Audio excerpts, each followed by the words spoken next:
Welcome back, traveler. Tonight we follow the oldest hero the Greeks ever told of, a man half of the earth and half of the sky, along the long road he walked to set right the worst thing he ever did. There is nothing you need to do now, nothing to remember, and nothing to carry. This story asks nothing of you at all. It only unfolds, slowly, the way the night unfolds, without effort, and without any hurry to reach its end.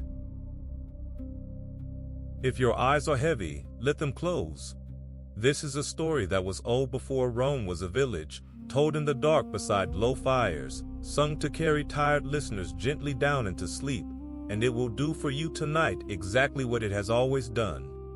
Wherever you drift off, the story will keep turning without you, calm and patient, and it will still be here unchanged whenever you return.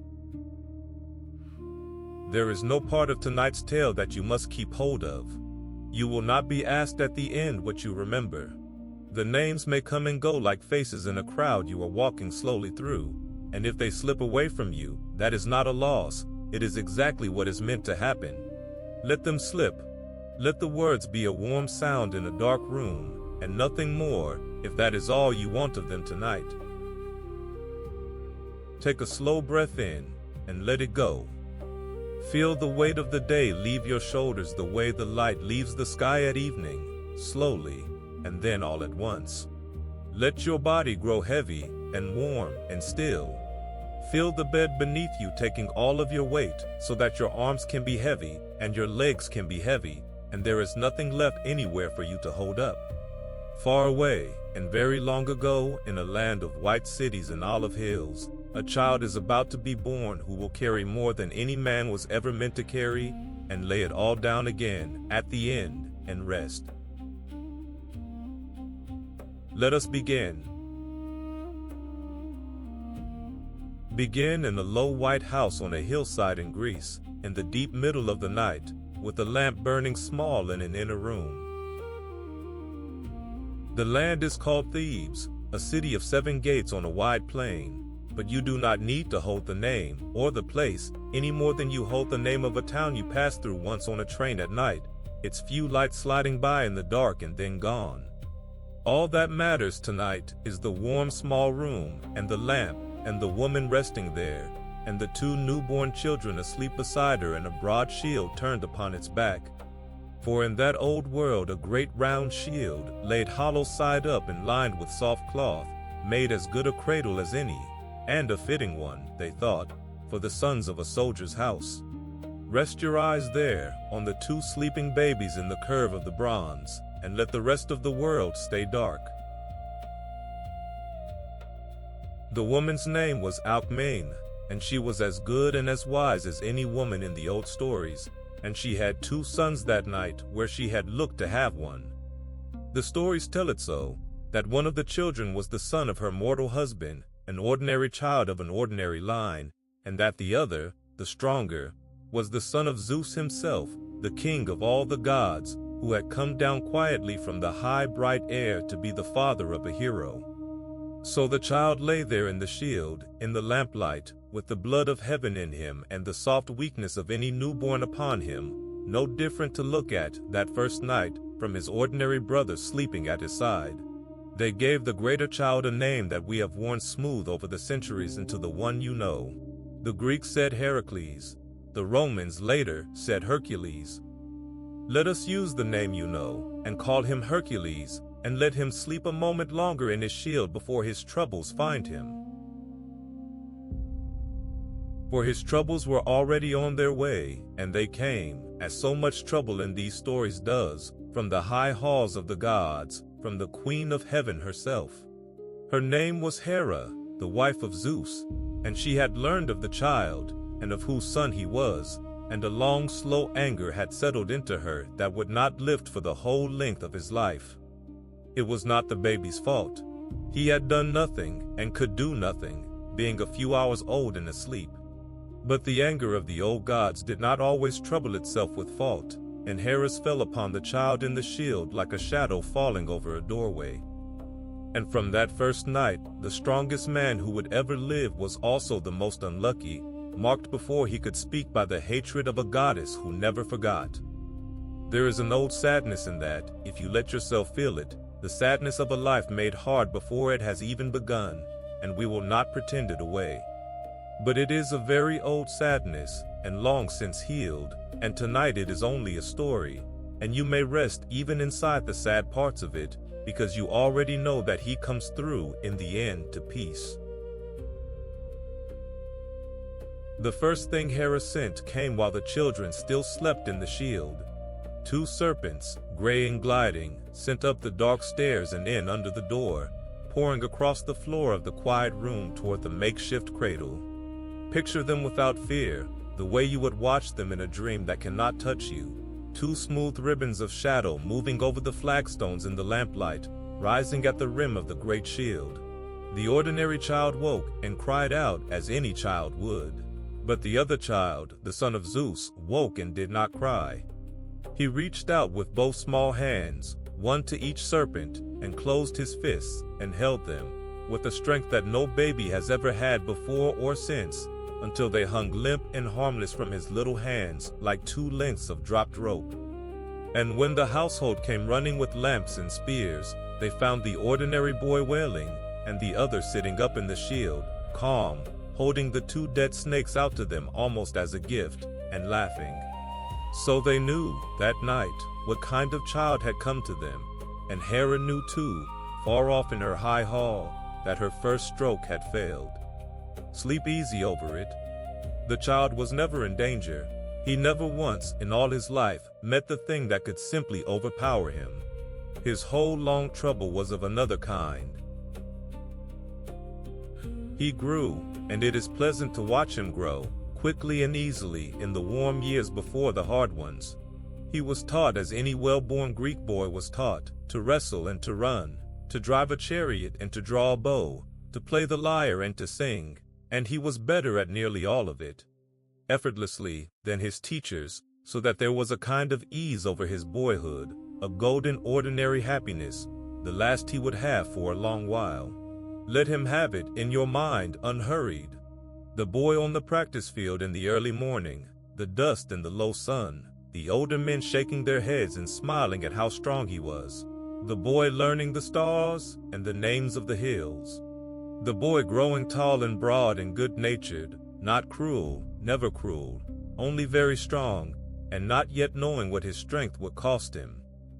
It is a long, warm, golden stretch of years, and we will pass through it slowly, because after it the road turns hard, and you should be well rested before it does.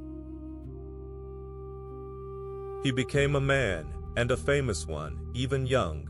He put down a war that troubled Thebes, and the grateful city gave him a princess for his wife, and for a while he had what most men want and few heroes are allowed to keep, a house, and a wife he loved, and children of his own, small ones, playing in the courtyard in the sun. Hold that picture gently, the strong man home in the evening, the children underfoot, the ordinary sweetness of it, because it is the high point of his happiness, and the still surface of the water before the stone drops through it. He had come, it seemed, to a good harbor. He did not know that the old anger in the high hall had never once cooled, and that it was about to fall on him in the cruelest way it could find, not from the front, where he could have fought it, but from within. For Hera sent upon him, one evening, a madness.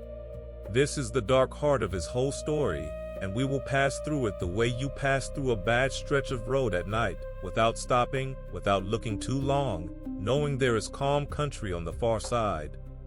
She clouded his mind, so that for a time he did not know his own house, or his own family, and in that darkness, believing them to be enemies, he raised his unmatchable strength against the very people he loved most, and when the madness lifted and the world came back to him, he stood in the wreck of his own home and understood what his hands had done. There is no softening it, and we will not try.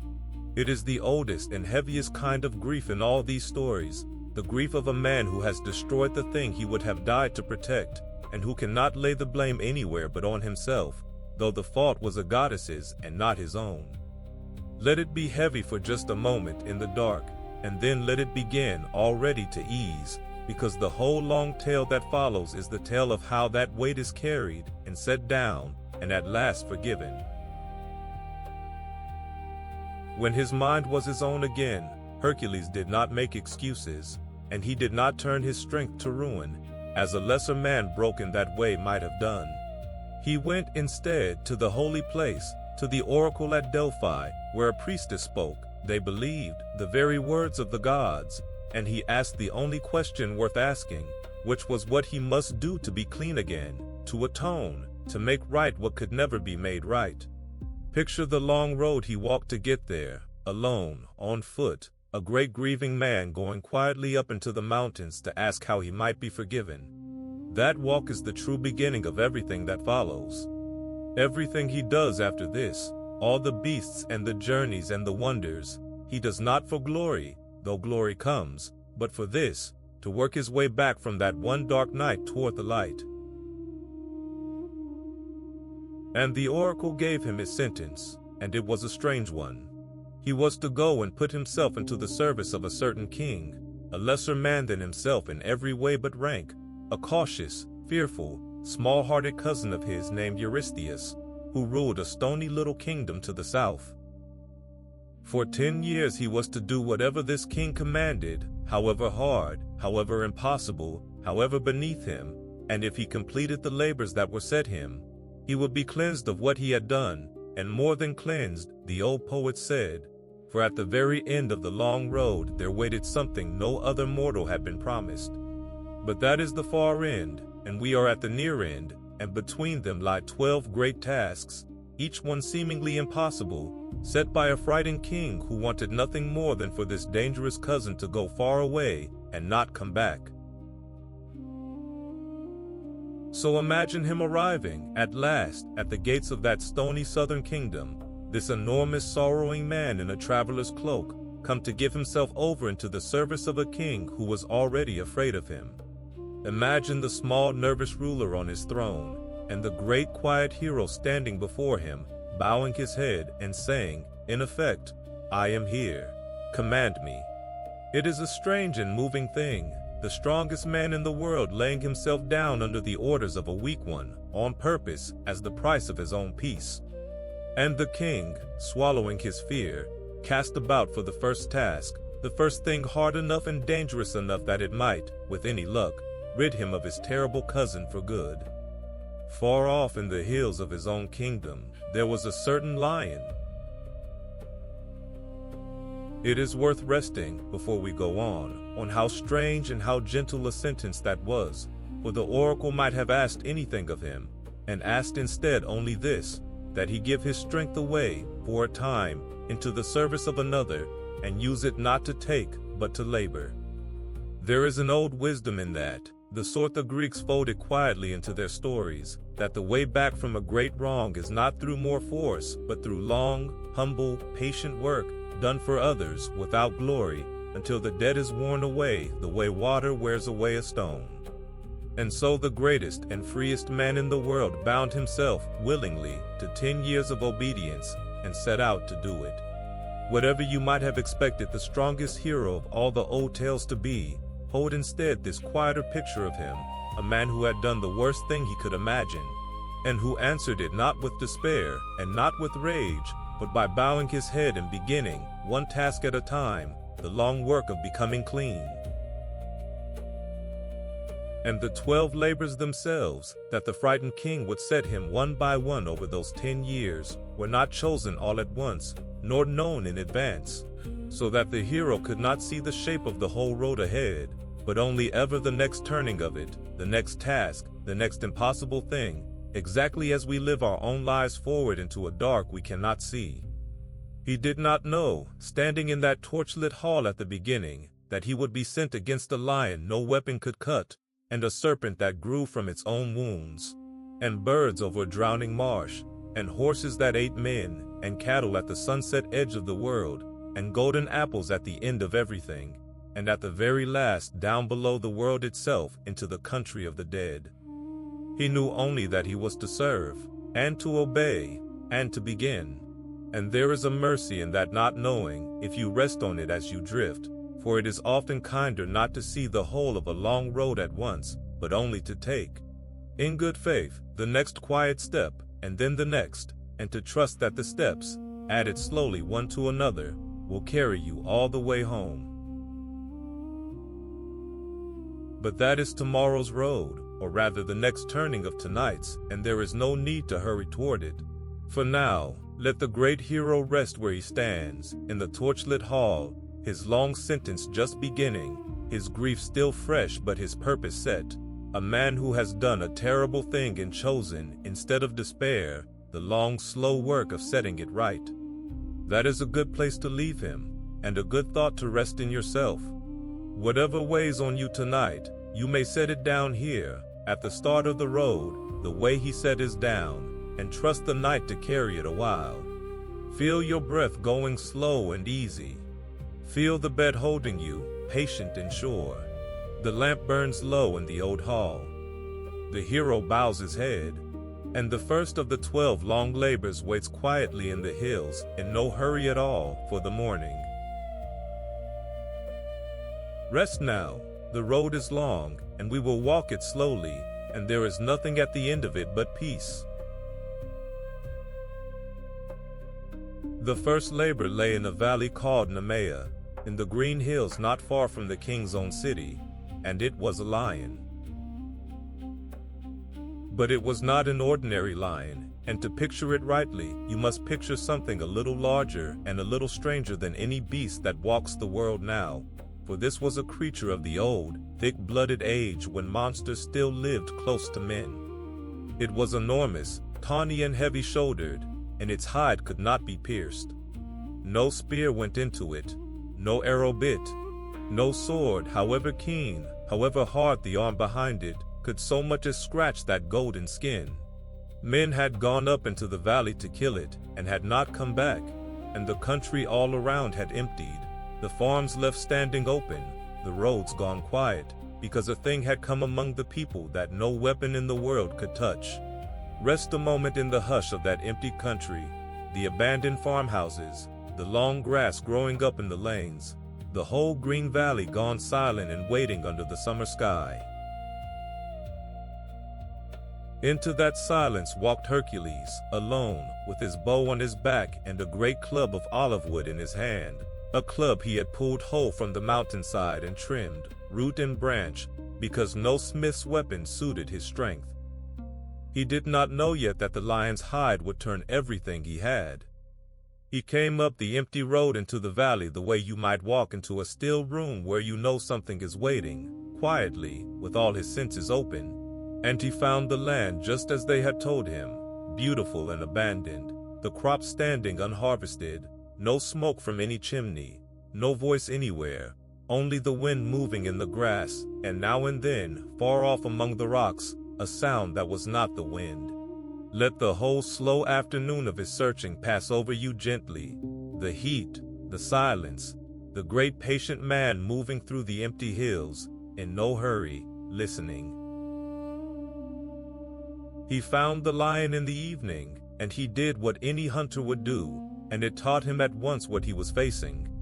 He drew his bow, a bow no other man could bend, and he loosed an arrow straight and true, and it struck the lion full in the side, and bounced away into the grass as though it had struck a wall of stone. He shot again, and every shaft glanced off that golden hide and fell spent to the ground, and the lion only turned its great head toward him, unhurt,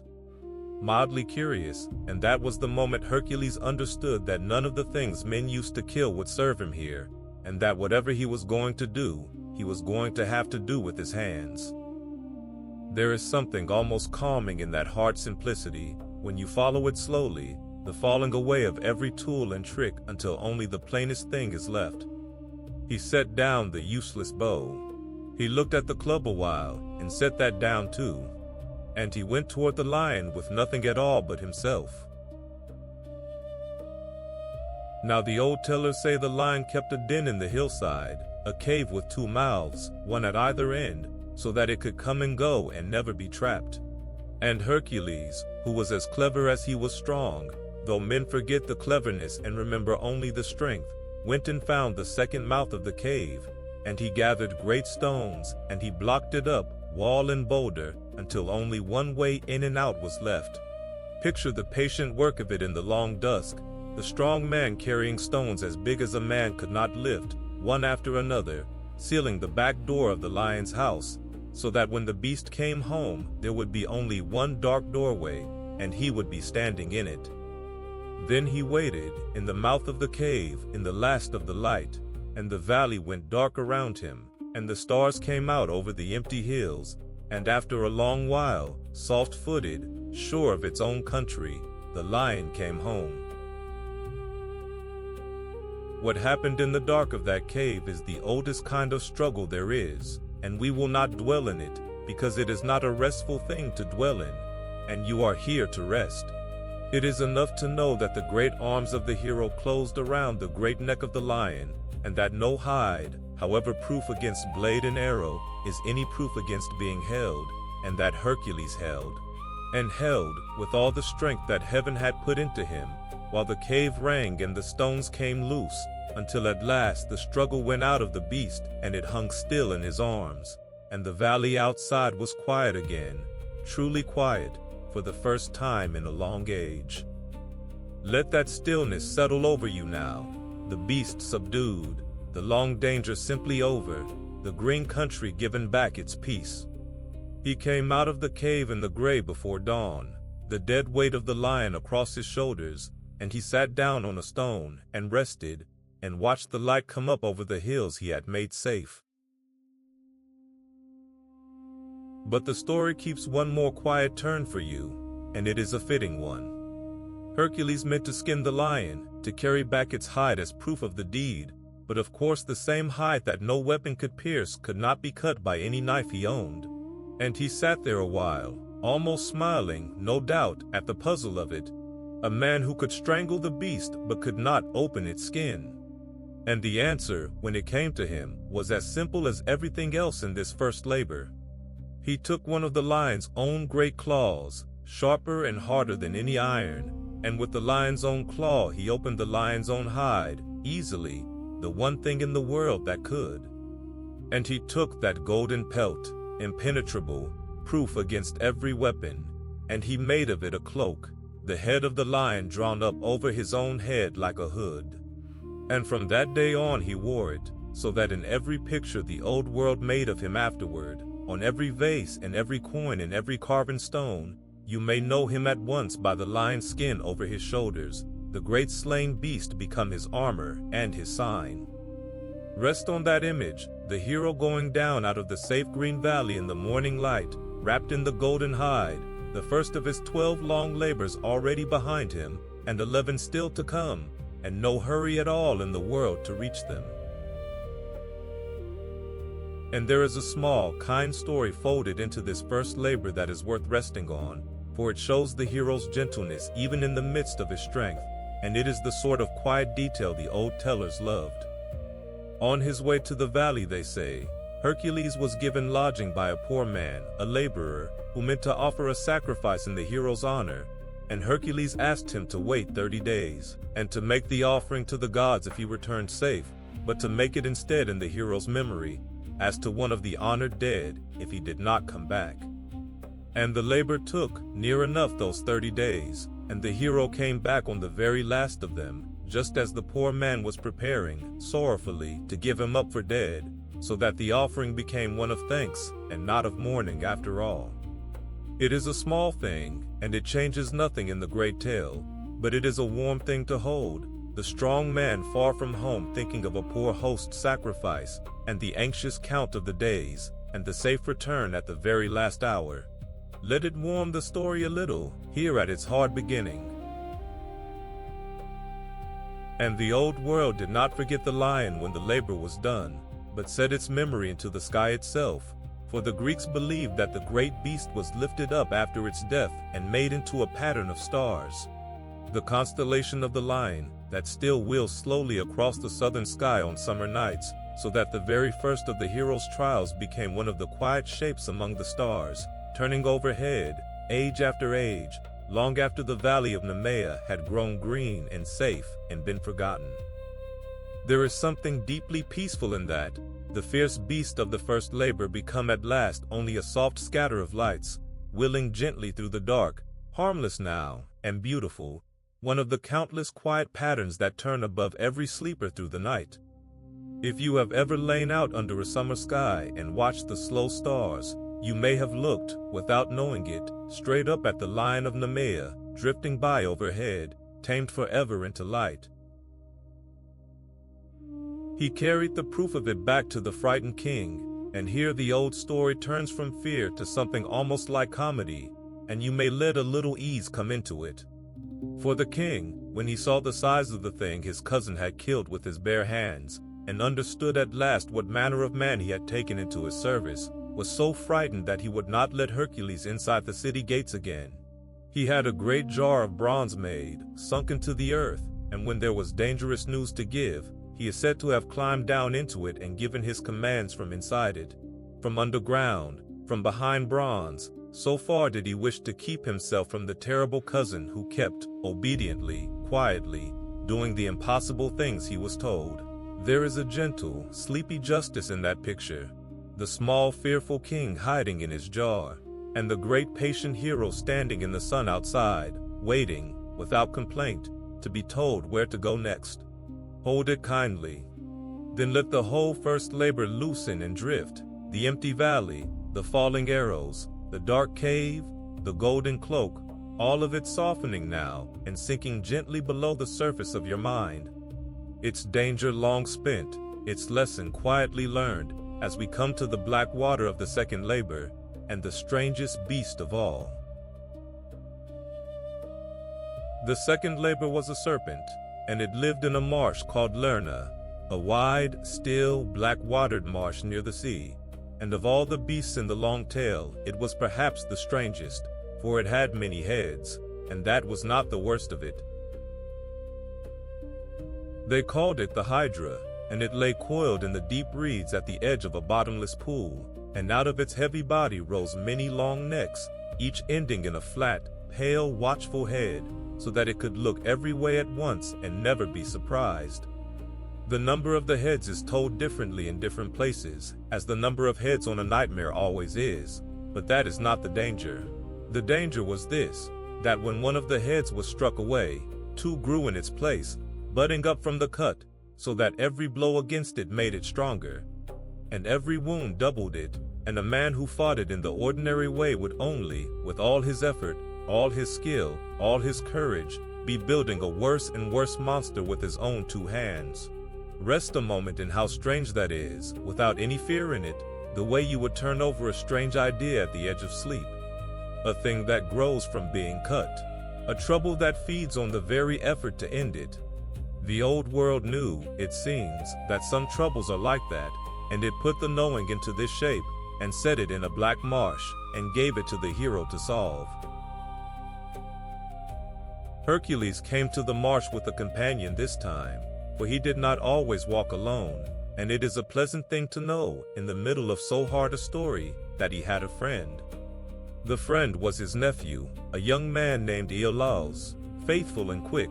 who drove the chariot and stood ready at the edge of the reeds, and it is worth resting on the two of them a moment. The great hero and the loyal young man come together to the still black water in the early light, because it was the two of them together, and not the strength of the one alone, that would answer the riddle of the many heads. Some troubles you cannot solve by yourself, however strong you are, and this was one, and the story is quietly honest about it. Hold the picture of the friendship gently. It will matter more than the monster.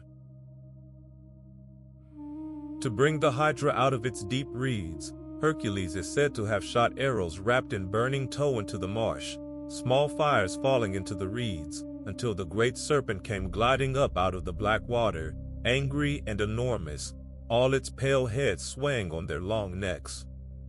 And Hercules went in against it, and swung, and struck a head away, and saw, in the same moment, the doubling begin, two new heads budding pale and wet from the stump where one had been. And he understood that the ordinary courage that had served him against the lion would only ruin him here, that he could stand in that marsh striking off heads until the end of the world, and only make the thing more monstrous, and that he needed, instead of more force, a different idea. Rest in that turn, because it is the heart of the chapter, the moment the hero stops doing the obvious hard thing and stops to think. There is a deep calm in it, under all the danger. The strongest man in the world, up to his knees in black water, choosing to think instead of to strike.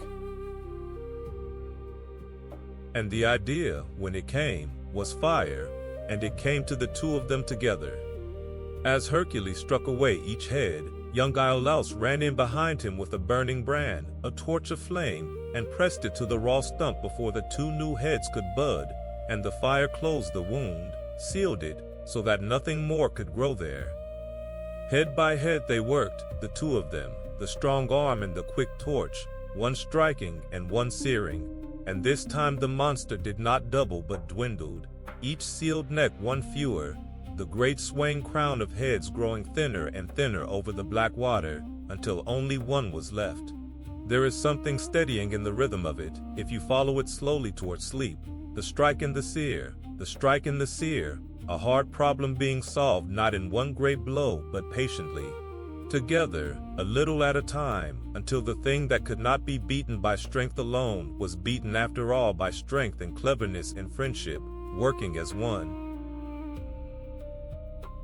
The last head, the old tellers say, was different from the others, for it could not die at all.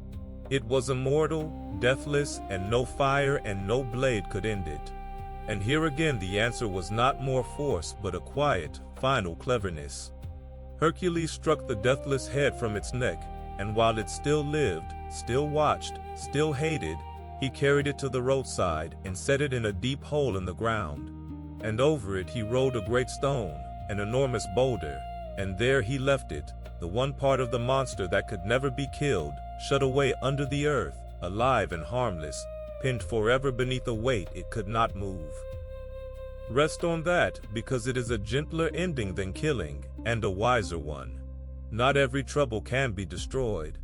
Some can only be sealed, and set down deep, and covered over, and left. And the great stone, they said, held, and holds, and the deathless head lies quiet beneath it to this day, going nowhere, troubling no one, at peace in the only way it can be.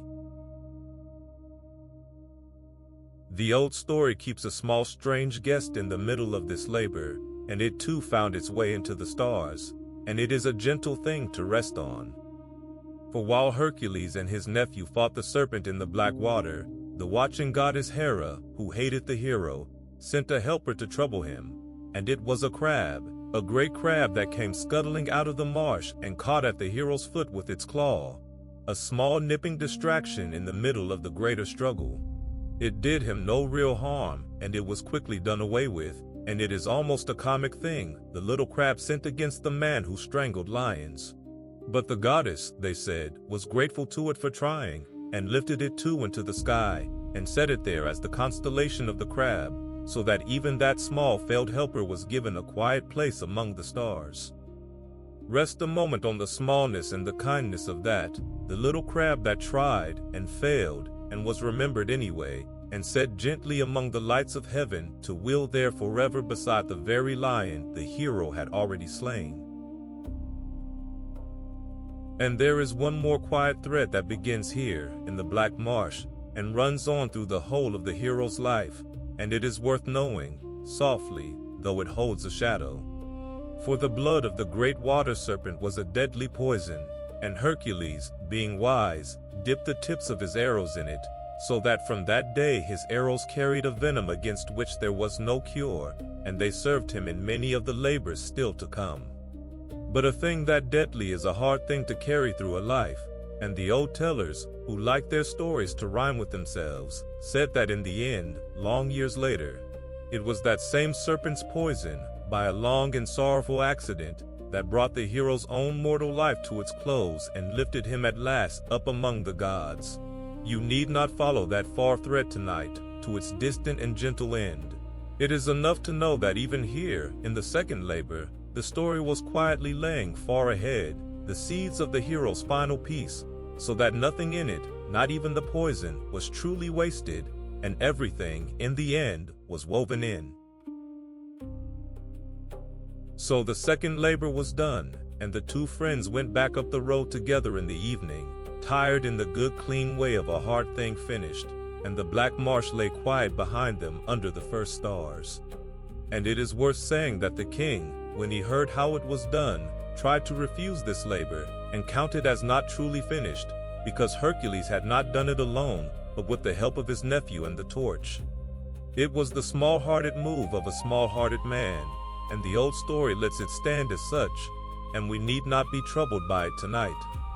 For whatever the king chose to write in his account, the marsh was clear, the serpent was down, and the country around Lerna could walk its own roads again after dark. Let that be enough. Let the black water and the pale heads and the small clever fires all soften now and drift away, and let the friendship be the thing you keep. If you keep anything, the strong man and the loyal young one going home together in the dusk, a hard thing behind them, done well and done together. 2 labors now lie finished, the lion and the serpent, the 2 fiercest beasts of the whole long list, and it is right that they came first, while you were still awake to walk through them. The road grows a little gentler from here, and a little stranger, turning away from beasts that must be killed toward creatures that must only be caught and carried and let go. Feel the day's weight all gone from you now, your breath slow, the bed sure beneath you. The great hero rests tonight with 2 of his 12 behind him, in no more hurry than you are, and tomorrow's road, when it comes, leads up into the high quiet hills of Arcadia, after a golden deer that no one is meant to harm. Rest now, there is nothing to catch, and nothing to carry, and nowhere at all you need to be. The next 2 labors were of a softer kind, and they belonged together, for both were hunts in which the hero was forbidden to kill, and both led him up into Arcadia. The high, quiet, pastoral heart of Greece, a country of pine woods and cold streams and shepherds' fires, and there is no gentler ground in the whole tale to spend a while. The first of them was a deer, and not a deer to be killed, but a deer to be caught, alive and unharmed, for it was a sacred creature, one of the treasured animals of a goddess, and to wound it would have been a grave wrong.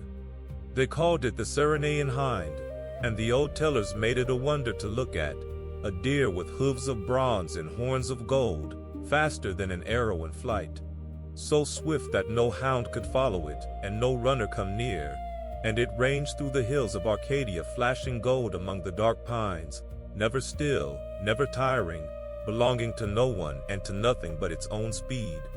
Rest your eyes on it a while, moving far off across a hillside in the early light, a bright golden shape among the trees, there and then gone, the most beautiful thing the hero would ever be sent after, and the only one he was sent not to harm. And because he was not to harm it, this labor was not a fight at all but a following, and it took, the old story says, a whole year. Imagine that slow year if you like, as a thing to rest inside rather than a thing to hurry through. For a full turning of the seasons, the great hero simply followed the golden hind through the high country, never quite catching it, never willing to wound it, walking and walking through the pine woods and along the cold streams and over the bare tops of the hills, patient as the year itself, while the leaves turned and fell, and the snow came and melted, and the leaves came again. There is a deep calm in a task like that, a chase with no violence in it, only endurance and patience and the long slow wearing down of even the swiftest thing by someone who will simply never stop. Let the year pass over you the way the year passed over him, unhurried, seasonal, the golden deer always just ahead, the strong man always quietly coming on behind, neither of them in any haste, the whole thing more like a long walk through beautiful country than a hunt at all. And the old tellers say the chase led him far, out of Arcadia altogether and away to the very edges of the north, into cold countries beyond the lands the Greeks knew well, following the golden hind over rivers and through forests and up into hills where the snow lay late, for the sacred deer never tired and never stopped, and neither, in the end, would he. There is a whole quiet year of the world laid out in that pursuit, if you rest in it, the turning of every season witnessed on foot in the open country. The summer meadows and the autumn woods, and the deep still winter and the green return of spring, all of it passing slowly by as the great patient man walked on and on after the flash of gold ahead. It is less a hunt than a long pilgrimage, and there is a peace in it that the fiercer labors do not have, the peace of simply walking, day after day, through a beautiful and changing world with a single gentle purpose and no need to hurry, and no harm meant to anything, and nowhere to be but here, following, under the wide sky. And at the end of the year, when the hind was tired at last, or when it came to a certain river, the tellers differ, Hercules caught it gently, without a wound, and lifted it, and carried it down out of the hills across his shoulders, the golden horns and the bronze hooves and the soft weight of it, all unharmed. And when the goddess whose creature it was came to him, angry that her sacred deer was taken, he answered her softly, and told her it was no wish of his but a labor laid on him, that he meant the hind no harm and would let it go free again the moment the king had seen it, and the goddess, hearing the truth in him, was calmed and let him pass. So even the one small quarrel in this labor ended not in violence but in gentle words. Rest on that. Not every meeting has to end in a fight. Sometimes the honest soft answer is enough, and the anger simply lifts, and everyone goes on their way in peace. He carried the hind to the king and showed it, and then, true to his word, he set it down and let it go, and it flashed away golden into the hills, free again, unharmed, exactly as it had been. The second Arcadian labor was a boar, the great Erymanthian boar, a huge wild pig that lived high on a snow-covered mountain and came down to ravage the lower country, and this too the hero was to bring back alive. But before we come to the boar, the old story sets a quiet, sorrowful little tale along the road, and it is worth resting in for its own sake, though it has a shadow in it. For on his way up the mountain, Hercules was received as a guest by a centaur, one of that strange people who were horses below and men above, and this particular centaur was a kind and civilized one, and he welcomed the hero to his cave. And there was among the centaurs a great jar of wine, held in common, not meant to be opened by any one of them alone, and Hercules, a guest, asked for wine. And the jar was opened, and its sweet strong smell drifted out over the mountainside, and the other centaurs, wild and quick to anger, caught the scent and came galloping in a fury to defend what was theirs. What followed was a sorrow, and we will pass through it as gently as the story allows, for it was one of those tangles in which no one is truly to blame and harm comes anyway. There was a fight, in the confusion and the dark, and by ill chance some of the good centaurs were hurt in it, including, most sadly of all, the kind host who had welcomed him. And another, the wisest and gentlest of all that people, an old centaur named Chiron, the teacher of heroes, who was wounded by mischance and not by any ill will at all. There is an old grief in it, the kind of grief that comes not from cruelty, but from accident, from a jar opened in friendship and a scent on the wind and everything going wrong from there, and the story does not pretend it away, but it lays the grief down softly, and so will we. Let it be sad for only a moment, the way a sad thought can pass through you at the edge of sleep and then drift on, and let the mountain take it, and the snow come down over it, and quiet return. There is more to say of the old wise centaur, and it is a strange and tender thing, and worth resting in, for his story runs deeper than the accident on the mountain. He was called Chiron, and he was unlike all the wild centaurs, being gentle and learned and kind, the teacher who had raised and taught many of the greatest heroes of the age in his cave, a healer, a knower of medicines and of the stars. And he was, besides, immortal, deathless, one who could not die. But the wound he took by mischance was made with the serpent's poison, against which there was no cure even for him, so that he was left with a hurt that could not heal and a life that could not end, deathless pain with no way out of it. And the old tellers gave that sorrow a gentle resolution in the end, for it was said that Chiron at last was allowed to give up his immortality, to lay it down. and to pass into a true and peaceful rest, and that in exchange another was freed from a long torment, so that the wise centaur's ending became a gift to someone else. And he too, they said, was set among the stars, as a bright pattern in the southern sky. Rest on that quiet mercy, the long pain allowed at last to end, the deathless one granted rest, the gentle teacher turned to a soft shape of stars. Even the saddest threads of this tale, you will notice, are drawn gently toward peace. And then the boar itself, after all that, is almost a relief, for it is the simplest thing in the chapter. Hercules chased the great boar up the mountain into the deep snow of the high slopes, where its heavy body sank and floundered and could not run, and there in the soft snow he caught it, and bound it, and lifted the whole enormous struggling weight of it onto his shoulders, and carried it down the mountain alive. And here the story gives you its one bright moment of comedy again, for when he brought the living boar back to the king was so terrified of the huge tusked thing slung over his cousin's shoulders that he leapt, once more, down into his bronze jar and hid, and called up his next command from underground, from safety, while the hero stood in the yard holding a boar and, one imagines, sighing. Hold that kindly, sleepy picture, the king in his jar, the patient hero in the snow melt with a boar on his back, and let the whole high cold country of Arcadia soften now, and drift away.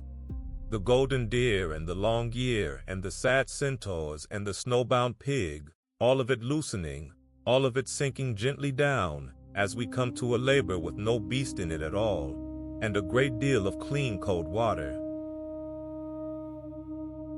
The fifth labor had no monster in it and no danger, and it is one of the most restful in the whole tale, because it was solved not by strength or courage, but by a single clever idea, and by the patient turning of water. There was a king named Arcadia, far to the west, who was rich above all other men in cattle, for the gods had given him herds beyond counting, thousands upon thousands of oxen and goats and sheep, so many that no man could number them, and they were kept in great stables and yards below his palace. And because there were so many, and because in all the long years no one had ever cleaned those stables, the filth of the herds had gathered and gathered until the yards were buried deep in it. 30 years of it, the tellers say, a whole kingdom's cattle, and 30 years, and no one ever once carrying it away, so that the stables that should have been the pride of the rich king were instead a ruin and a stench, the ground poisoned, the rivers of the country fouled, the whole rich land slowly spoiling under the weight of what had never been cleared. Rest a moment in the strangeness of that, without any distaste, only as a picture of a very old and very human kind of trouble, a mess so long neglected that no one could imagine the end of it, a thing everyone had simply stopped seeing because it seemed too large to ever begin. And the king who set the labor, the small fearful cousin far away in his stony kingdom, meant this one as an insult as much as a task. He set Hercules, the greatest hero in the world, the strangler of lions, the queller of the hydra, to shovel dung, 30 years of it by hand, an impossible amount, and a low and shameful work besides, and he no doubt smiled to himself, imagining his mighty cousin brought low at last, buried to the knees in filth, laboring for months and years and never coming to the end of it. It is worth resting on the small meanness of that, and then on how completely Hercules rose above it, for he did not rage at the lowness of the task, and he did not refuse it, and he did not in the end shovel a single load. He looked at the impossible mess, and at the two rivers running near, and he saw, where no one had ever thought to look, that the answer to the whole thing was already flowing past the door. For there were two rivers near the stables, and Hercules, instead of taking up a shovel, took up the earth itself. He broke open the wall of the great yard at the upper end, and then at the lower end, so that there was a way in and a way out, and then he went to the two rivers and, with all his God-given strength, he turned them. He dug their banks and rolled great stones and bent the two streams from their beds until their whole cold rushing weight came down out of the hills and poured in through the wall of the stables, and swept through the yards in a flood, and carried out through the lower wall everything that 30 years had piled there, all of it in a single day, out and away and gone, leaving the ground scoured and washed and clean. Rest in the sound of that, the clean cold rivers rushing through, the long buried filth simply lifted and carried off on the water, the whole impossible weight of neglect solved not by pushing against it, but by letting the water do what water does. There is a deep and gentle wisdom in this labor, if you care to hold it as you fall asleep. The task that could never be finished by force was finished in an afternoon by cleverness, by turning a great flow of clean water through the thing and letting it carry the trouble away. And when the rivers had done their work, Hercules turned them back again, and set them once more in their proper beds, and sealed the walls of the yard, and the thing was done, the stables clean, the land no longer poisoned, the fouled rivers running clear again to the sea. He had moved in a single day what 1,000 men with shovels could not have moved in a lifetime, and he had done it without ever once touching the filth himself. And there is a clean, satisfying lightness in that, the lightness you feel when a problem that has weighed on you for a long time turns out, after all, to have a simple answer that was there the whole while. Let that lightness be yours tonight. Whatever has piled up unattended in your own life, let the story lend you, just for now, the ease of imagining it all lifted and carried gently away on clean water, the ground left washed and quiet, the air clean again over everything. The two rivers had names, as everything in that old world had names, and it pleases the mind to say them softly, for they were real rivers that still run in Greece today. The Alpheus and the Peneus, cold streams coming down out of the hills, and the old story has the hero reach out and bend the courses of two real rivers as easily as you might turn a garden hose, which is part of what makes this labor feel less like history and more like a dream, the kind of dream in which the impossible is done gently and without strain.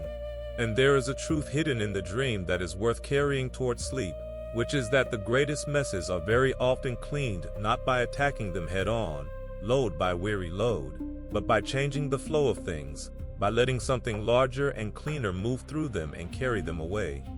The hero did not fight the filth. He did not even touch it.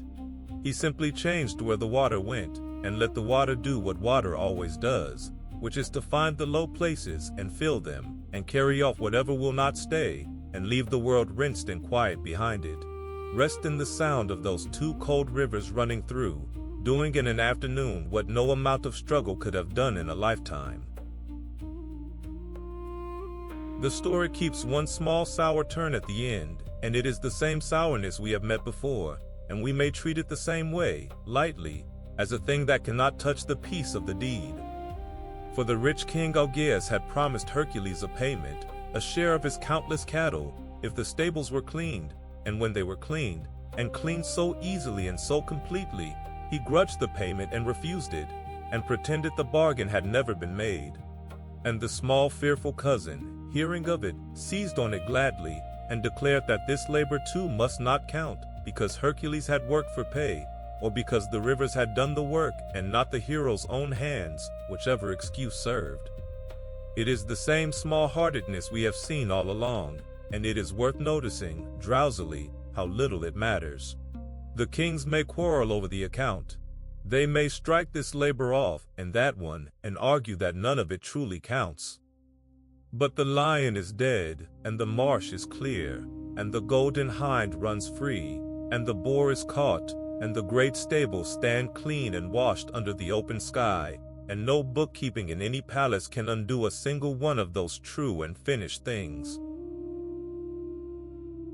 So let the accounts of small kings drift away, and keep only the clean cold rivers and the washed ground and the sweet air. 5 labors now lie behind the hero, more than a third of his long road, and the 2 fiercest are well past, and even the low and shameful task has turned, in his hands, into something almost beautiful, water and cleverness and a whole poisoned land made clean in a day. Feel your own breath going slow and easy now, in and out, like the 2 rivers running quietly back into their proper beds. The hero rests tonight with the sound of clean water all around him, a hard old mess behind him, dissolved and carried off and gone. And tomorrow's road, when it comes, leads to a marsh full of strange birds, and a bronze rattle in the still morning air. Rest now, let the clean water carry everything gently away, and hold nothing at all. The sixth labor was a strange one, and quieter than it sounds, for it was a labor against birds, and it was won in the end not by any great slaughter, but by a single clear sound in the still morning air.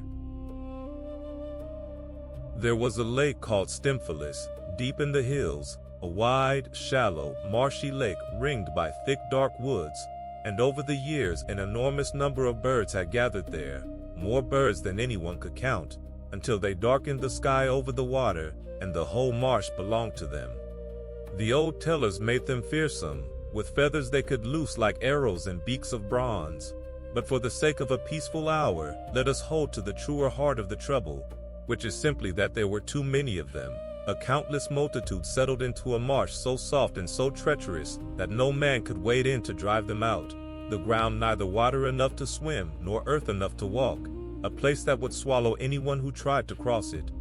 So the birds sat safe in the middle of their drowning marsh, beyond the reach of anyone, and multiplied, and the country around emptied, and no one could think how to move them. Rest a moment in the picture of it, the gray still lake at dawn, the dark encircling woods, the great uncountable flocks settled quiet on the water, and the soft impassable ground all around that kept everyone away. And here again, as with the many-headed serpent and the buried stables, the answer was not force, but a good idea, and this time the good idea was a gift. For Hercules, standing at the edge of the marsh he could not cross, was helped by a goddess, the gray-eyed goddess of wisdom herself, who favored him through all his labors, and she gave him a tool made for exactly this, a great rattle, or a pair of bronze castanets, a noisemaker forged by the smith of the gods. It was not a weapon, it was only a sound. And that is a lovely thing to rest on, that the answer to the impassable marsh and the countless birds was not a sword or a fire, but a bright hard sound in the morning, handed to the hero by wisdom, to be used gently from the shore, without his ever setting foot in the treacherous ground at all. So imagine the morning of it, very still, the lake like gray glass, the birds settled thick and quiet upon it, and in the reeds, the whole marsh hushed. And Hercules climbed a little rise at the edge of the woods, where the ground was firm, and he lifted the bronze rattle, and he shook it, and out over the still water rode a great clashing brazen sound, sudden and huge in all that silence. And the birds rose. Picture it slowly, because it is the whole labor, and it is a wonder to watch. The entire uncountable flock came up off the water at once, all together, a vast dark rush of wings, thousands and thousands of them lifting into the pale morning sky in a great turning cloud, wheeling and crying, driven up not by any harm, but only by the great clanging sound they could not bear. And Hercules stood on the rise and shook the rattle, and shook it, and would not stop. And the birds, finding no quiet anywhere in all their marsh, no place to settle, no rest from the brazen noise, did the only thing left to them, and flew away, up and out and over the dark woods and gone, the whole enormous flock draining out of the sky and away over the hills, until the lake lay empty and still under the morning, and the sound of their wings faded, and was gone. There is something deeply restful in the smallness of the means and the greatness of the result, and it is worth holding as you drift. Hercules loosed a few arrows after the ones that were slow to leave, the tellers say, but the labor was already won, and won without a battle, without wading into the deadly ground, without any great struggle at all, only a bright sound in the morning and the patience to keep making it until the trouble simply lifted of its own accord and carried itself away. Not everything that oppresses a place has to be fought and killed. Sometimes it is enough to disturb it, gently and steadily, from safe ground, until it rises up and moves on by itself. Let the empty lake lie quiet in your mind now, given back to the morning, the reed still, the water bright, the whole marsh at peace for the first time in years, and the great flock only a fading smudge on the far horizon. Going, going, gone. It is worth resting a moment on where those birds went, for the old world liked to tie its stories to one another quietly, the way a single thread runs through many folded cloths.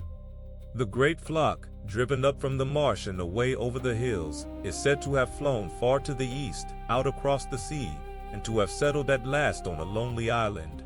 And there, in a later and equally famous story, another band of heroes would meet them again, the sailors of a certain great ship on a long voyage of their own, who would drive the same birds off once more with the same clashing of bronze.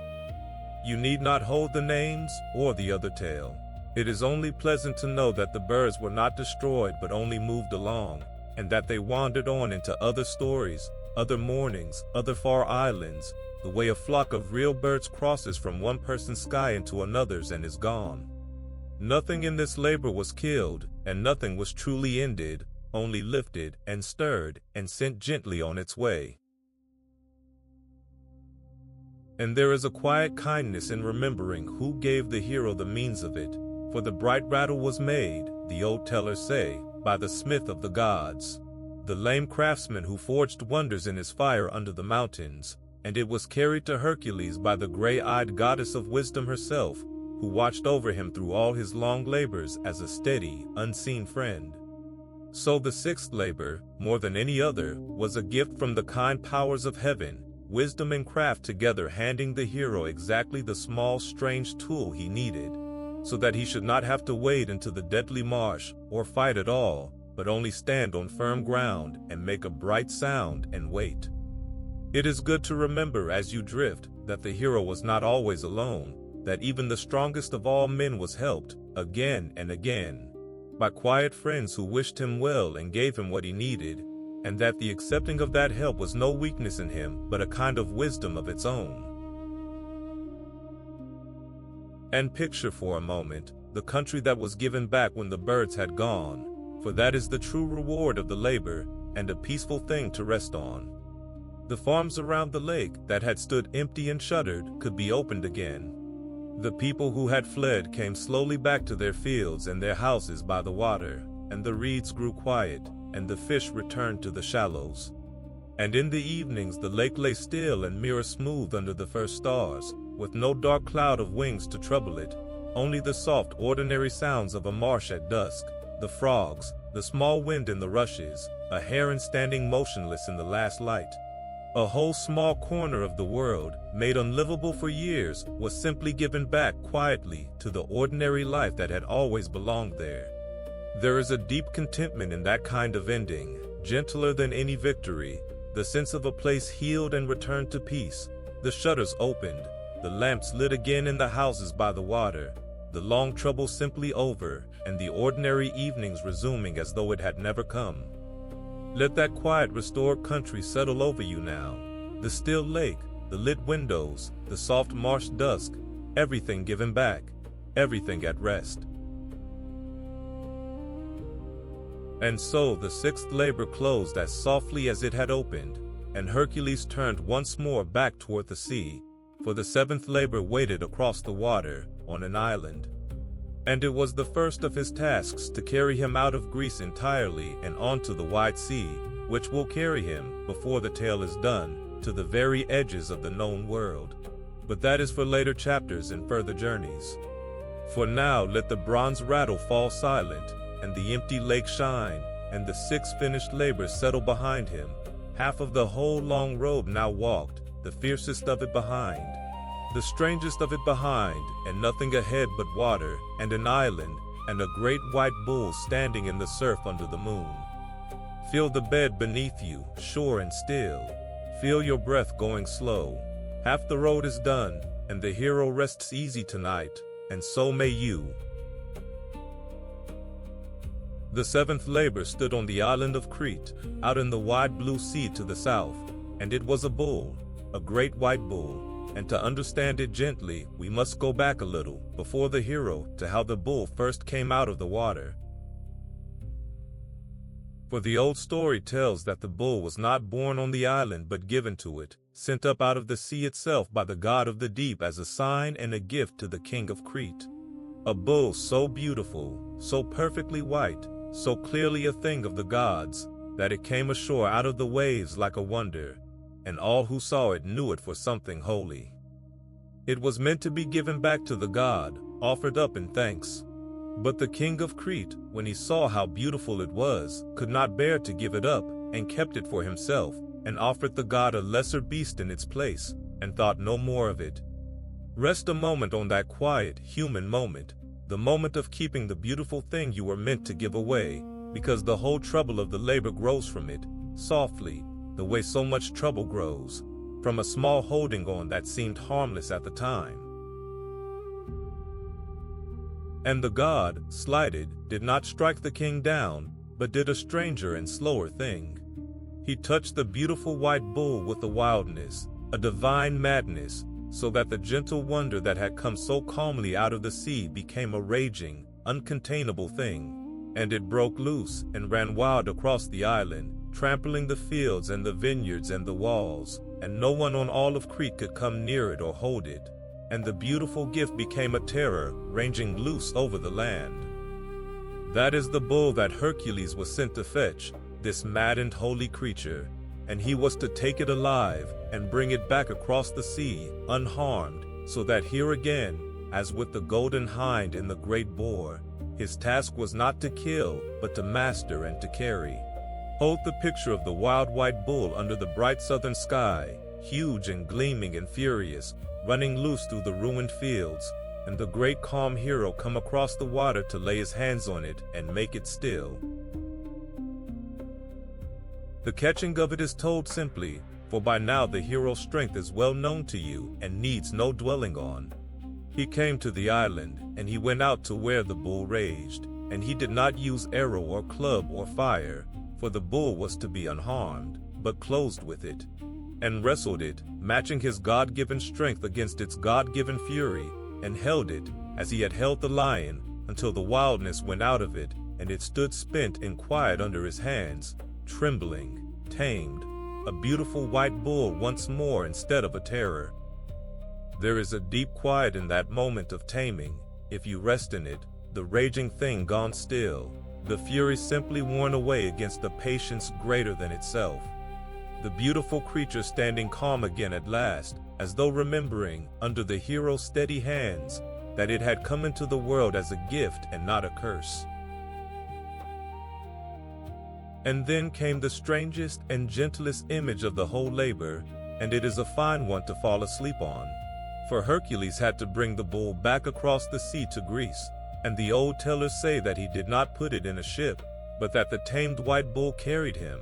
that the hero climbed upon its broad back, and the great beast swam out from the shore of Crete and across the open water, the two of them alone on the wide moonlit sea, the white bull swimming steady and calm through the dark swell, and the strong man riding quiet upon it, all the long way from the island to the mainland, over the deep, under the stars. Rest there a good long while. It is one of the most peaceful pictures the story gives you, the tamed wonder and the weary hero, alone together on the enormous gentle sea in the night, the water rocking, the stars turning slowly overhead, no land in sight and no hurry to reach it, only the long calm crossing, the soft heave of the swell, the steady swimming, on and on through the dark toward the far shore. This same white bull, the old stories say, had a longer and stranger place in the tales of Crete than the hero's brief errand with it, for it was bound up with the sorrows of that island's royal house, and with the famous creature, half man and half bull, that a later king of Crete would shut away in a great winding maze. You need not follow those darker threads tonight, for they belong to other tales and other heroes, and this is a night for rest and not for mazes.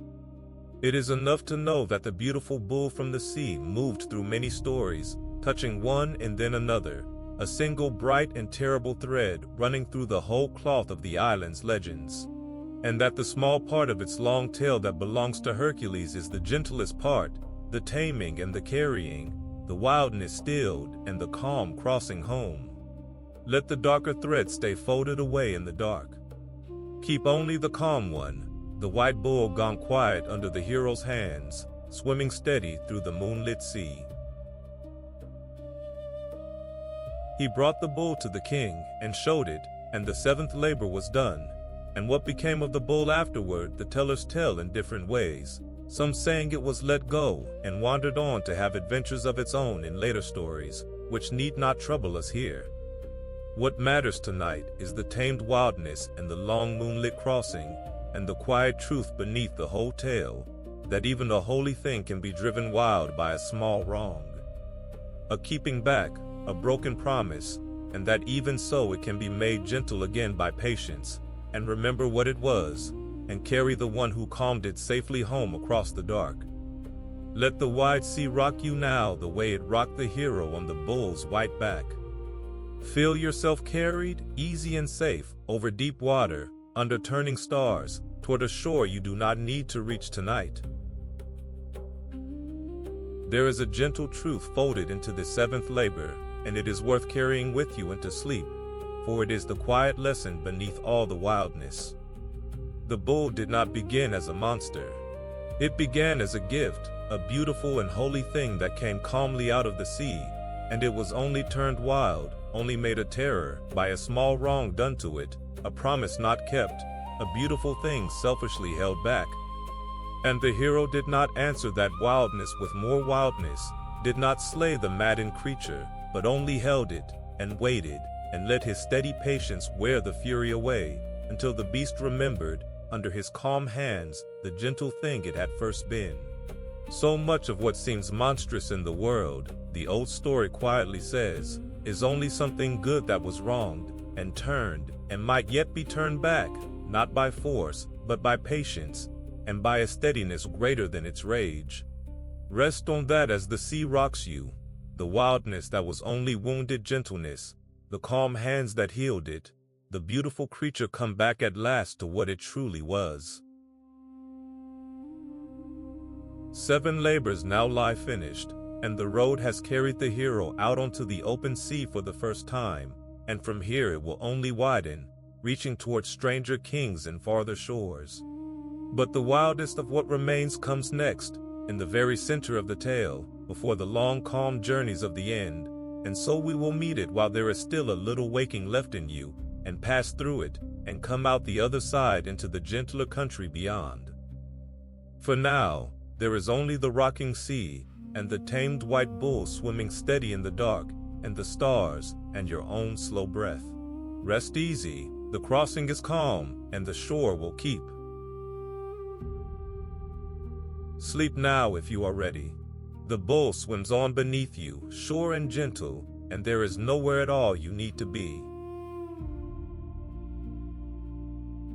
The 8th labor is the last of the fierce ones, the darkest turn of the road before it begins its long descent toward calm, and it concerns 4 horses, and the cruel king who owned them, in a cold country to the north.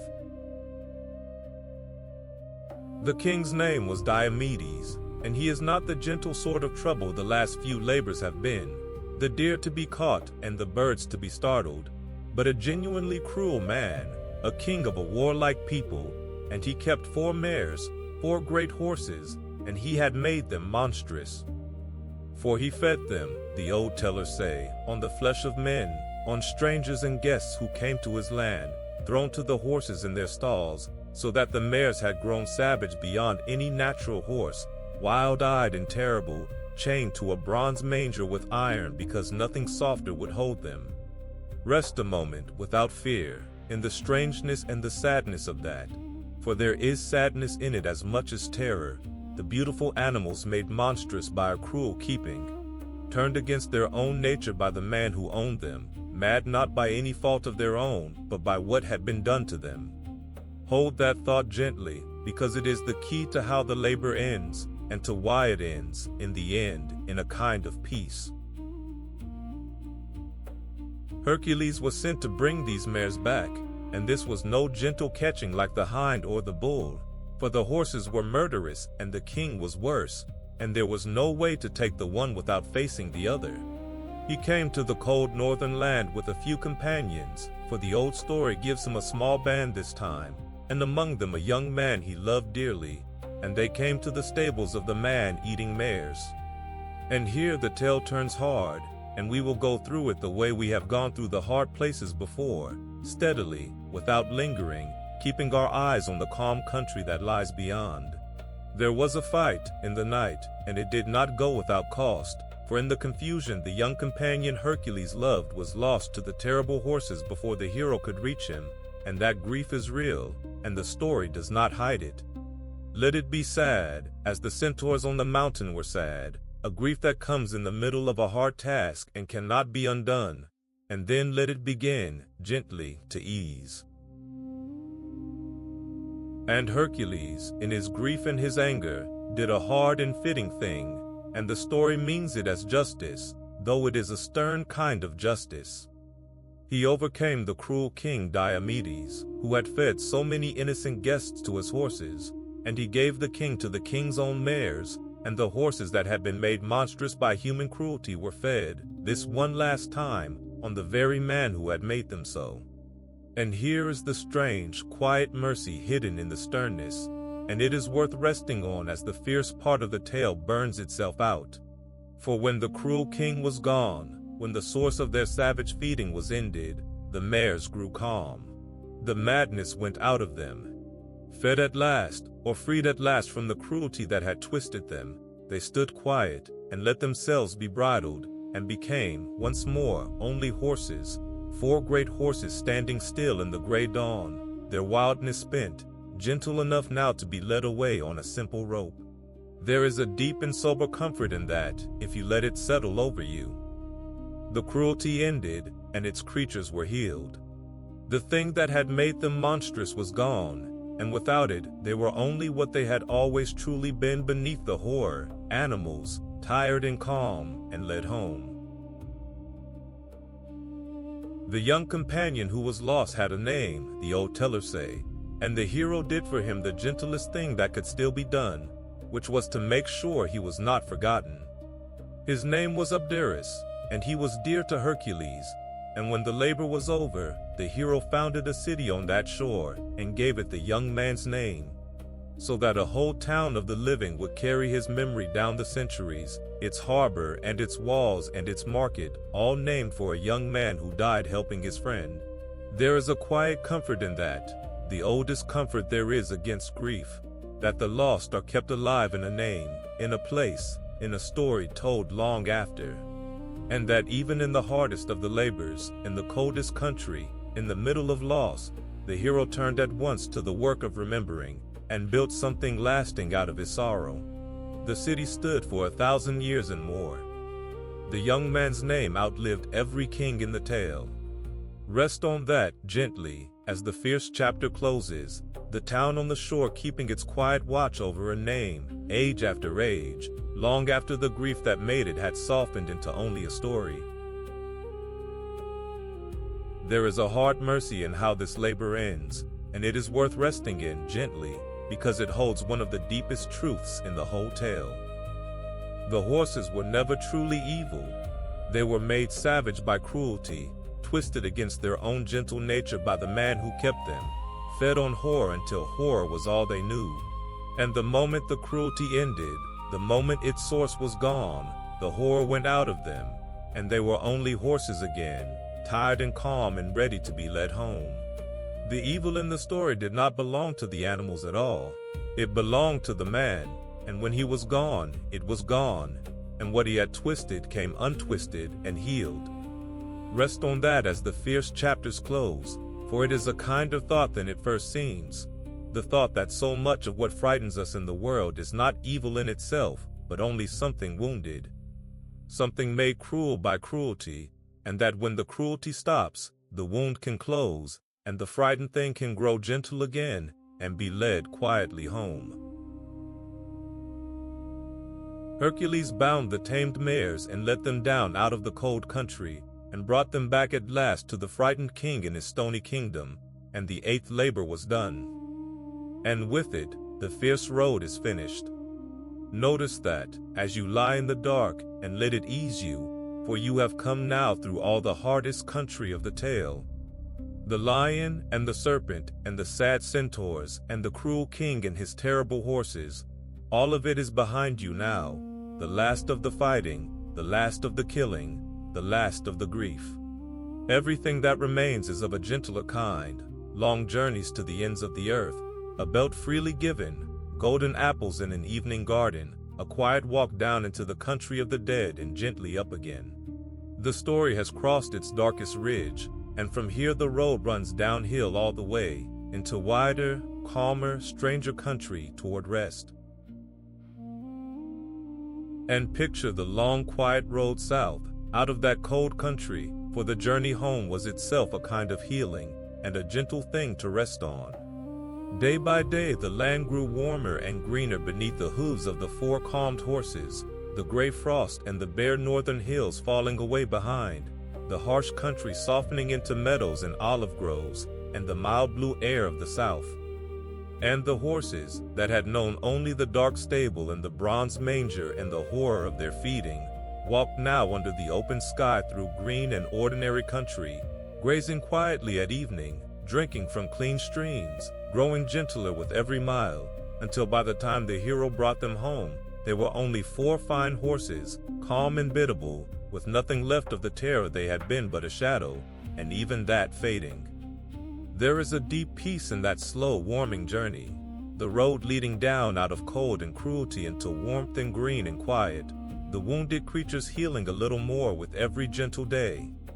Let it carry you the way it carried them, southward, homeward, into ever milder and greener country, the hard cold land falling away behind. So let the cold northern land drift away now, the bronze manger and the iron chains and the gray hard dawn, and keep, if you keep anything, only the 4 calmed horses standing quiet at the end, healed of what was done to them, led away easy on a rope into the morning. The hero rests tonight with the hardest of his labors behind him, 8 of the 12 now finished, and no more fierce country left to cross. Feel your own body heavy and warm, all its own hard days behind it for tonight. Nothing left to fight, nothing left to fear. The fierce part of every long road ends, in time, exactly like this, quietly, in a gray calm dawn, with the monsters turned gentle and the worst of it already behind. The 9th labor sent the hero far to the north and east, to the shore of a distant sea, to the country of the Amazons, a nation of warrior women, and it was the gentlest errand he had yet been given, for he went not to kill a beast, but to ask for a gift. The reason for the errand was a small and human one.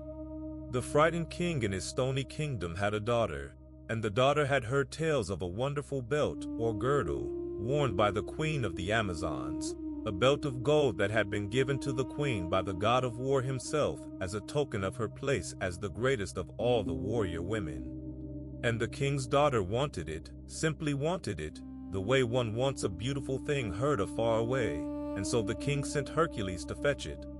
It is almost a relief, this labor, after the man-eating horses, a journey undertaken for something as small and as harmless as a girl's wish for a beautiful belt, and you may let that lightness carry you into it.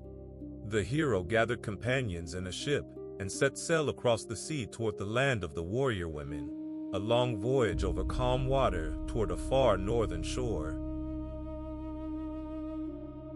And the queen of the Amazons was named Hippolyta, and here the old story does a rare and lovely thing, for it lets the meeting begin not in battle, but in welcome. When the hero's ship came to the Amazon shore, the queen herself came down to meet him, and she was not afraid, for she was the greatest warrior of a nation of warriors, and she received the famous stranger graciously, and heard why he had come. And when she learned that he had crossed the whole sea only for her golden belt, to satisfy a distant princess's wish, and to complete a labor laid upon him, she was not angry, and she did not refuse. She simply offered it to him. She would give him the belt freely, as a gift, one great warrior to another, and there would be no need for any fighting at all. Rest a good while in that, because it is a rare and beautiful moment in a tale so full of struggle, two mighty figures meeting as equals on a far shore and choosing, freely and gladly, peace, the gift offered with open hands, the whole hard labor about to be finished with nothing but courtesy and goodwill. And it should have ended there, gently, and it is worth pausing on the fact that it so nearly did, for the peace was real, the friendship was real, the belt was freely given, and for one bright moment, the ninth labor was the easiest and the kindest of them all. But you will remember that all through the hero's life there ran an old hatred from the high hall of heaven, the anger of the goddess Hera that never cooled, and she was watching, and she could not bear to see her enemy's task go so well and so peacefully. And so she did a quiet, poisonous thing. She went down among the Amazon women in a borrowed shape, disguised as one of their own, and she whispered a lie through the ranks, that the stranger meant to seize their queen, to carry Hippolyta away, that the ship on the shore had come to steal her. And the warrior women, who loved their queen, believed the whisper, and armed and came down to the shore in fury to save a queen who was in no danger at all. What followed was a sorrow, the last real sorrow of the tale, and it grows entirely out of a lie, which makes it the saddest kind of sorrow there is. For Hercules, seeing the armed women charging down upon his ship, believed in his turn that the queen had betrayed him, that the peace and the gift had been a trap all along. And in that misunderstanding, that terrible tangle where neither side truly wished the other harm, there was fighting, and in the fighting the gentle queen who had offered her belt so freely was lost. It is a grief with no villain in it but the far-off goddess who whispered the lie, a grief made entirely of misunderstanding, of two sides who meant peace driven into battle by a single poisoned word, and the story tells it plainly and lets it hurt. Let it be sad, in the dark, for just a little while, the way the sad places have been sad all along, and then let it soften, and ease, and drift, for it is very old, and long forgiven, and you are only resting inside it, and it cannot touch you. It is worth resting a moment on the Amazons themselves, this nation of warrior women who lived, the Greeks believed, far off on the shores of a distant northern sea. For they fascinated the old world, and appear again and again in its stories, always as equals of the greatest heroes, riding and fighting and ruling entirely by their own strength, owing nothing to any man. The Greeks carved them on their temples, and painted them on their vases, and told tale after tale of them, half and all, and there is something fitting in the fact that when the hero came among them, the story's first instinct was not battle but courtesy, queen meeting hero as one great power greets another, and the offering of the belt as a gift between equals. The tragedy, when it came from outside that meeting, from the old poisoned anger in the high hall of heaven, and not from anything false in either the hero or the queen. Hold that distinction gently, for it matters. The two of them, left to themselves, chose peace. It was only the whispered lie from far away that turned the peace to grief. Between the hero and the warrior queen there was no true enmity at all, only, at the very end, a terrible and needless misunderstanding, and that is a different and a sadder thing than hatred. Hercules took the golden belt, which had after all been freely given before ever the lie was told, and he turned his ship for home across the sea, and the ninth labor was done, but done in sorrow, and it is right to carry that sorrow gently rather than to hurry past it. For it holds a quiet truth worth keeping, that not all the harm in the world is done by monsters or by cruel kings, that some of the worst of it comes from misunderstanding, from a lie let loose among people who meant each other no harm, and that even the hero's strength, which could master any beast, was no defense at all against a single whispered untruth. There is nothing to be done about that kind of sorrow, but to grieve it honestly and let it go, and so the hero sailed home grieving, over the long calm sea, the golden belt won, the friendship lost, and the great gentle water rocking his ship through the nights toward Greece. And it is worth pausing, as the ship turns for home, on the strange shape of the hero's whole long service, for you are now 2/3 of the way along it, and its pattern is showing clear. The early labors were fought with the body, the strong arms closing on the lion and the bull, the hard blows in the black marsh. But the later ones, more and more, are won another way, by patience, by cleverness, by kindness, by knowing when not to fight at all, and this ninth labor is the turning point, the one where fighting itself becomes the tragedy, where the sword solves nothing and only a whispered lie does harm.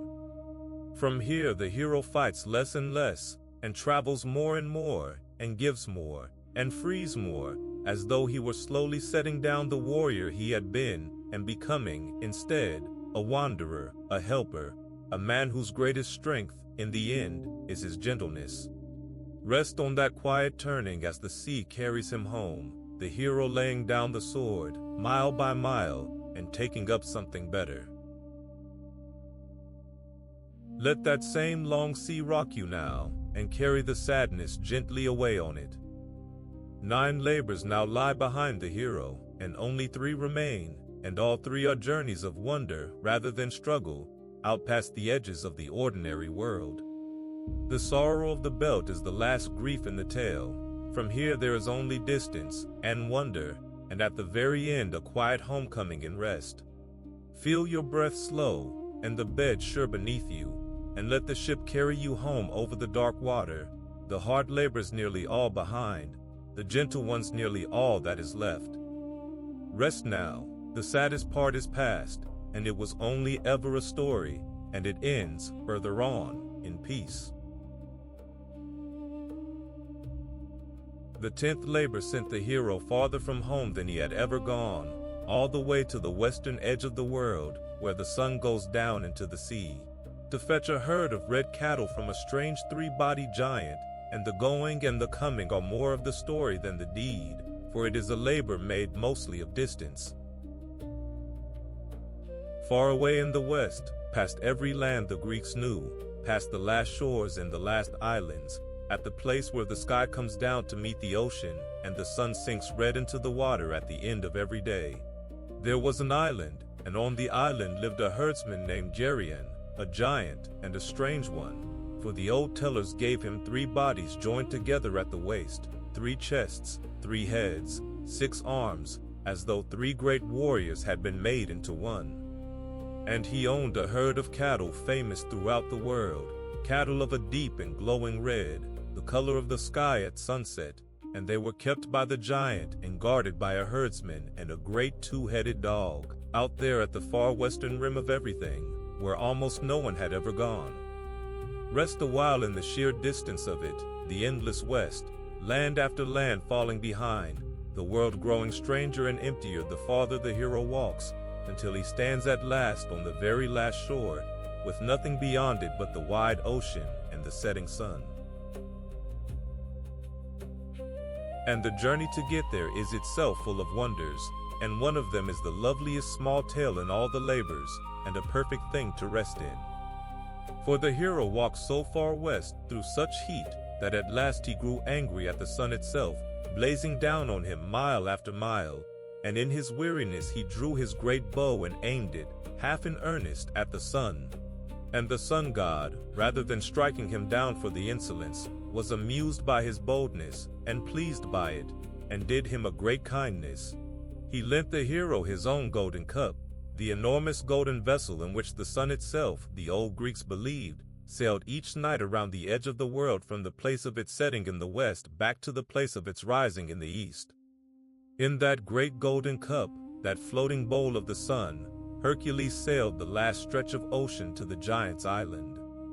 Hold that image gently and long, for it is one of the most beautiful in the whole tale, the tired hero afloat on the wide evening sea in a vast golden cup,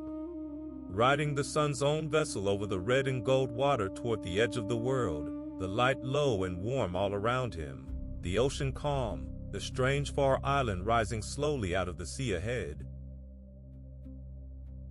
The winning of the cattle when he reached the island is told briefly, for by now you know the shape of it.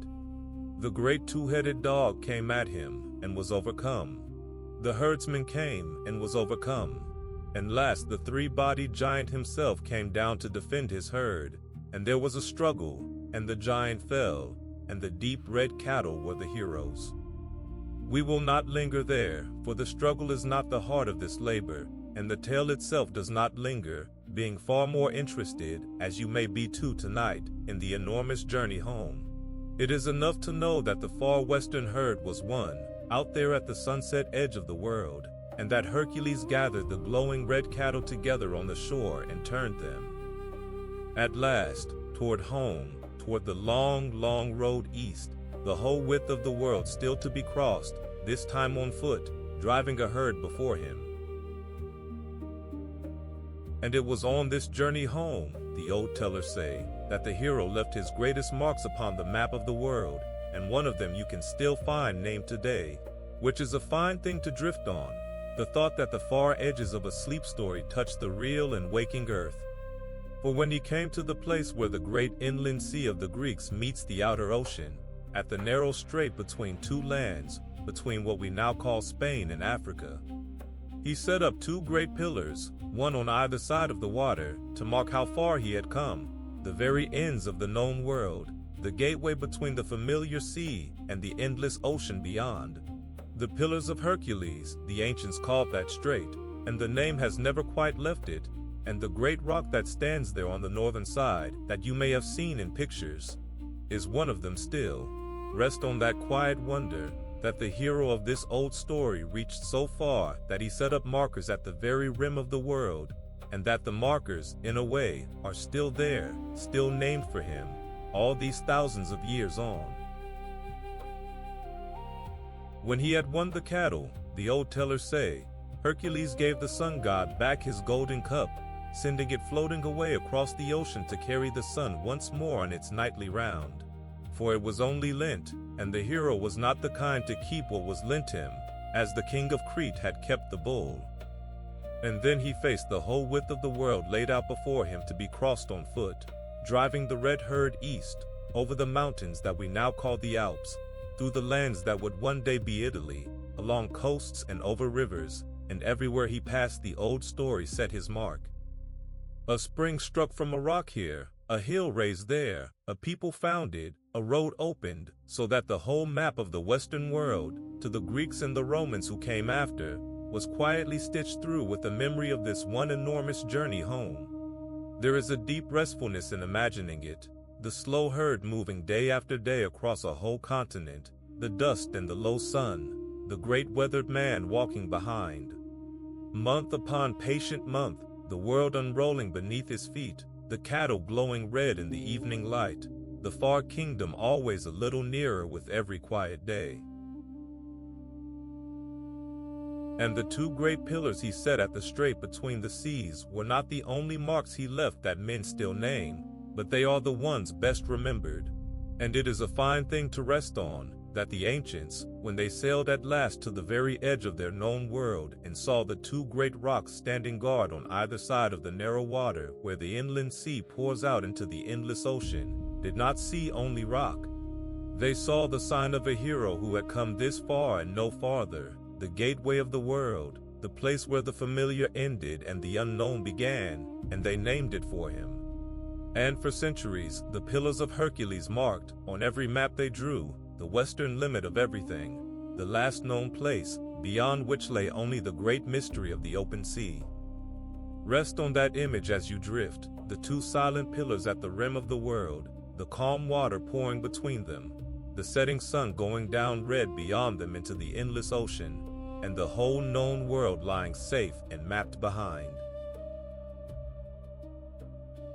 The rest of the labor is the long, slow drive home, and the story fills it with small adventures, cattle straying, thieves, quarrels along the road, the ordinary endless troubles of moving a great herd across the whole width of the world, over mountains and rivers and through strange countries,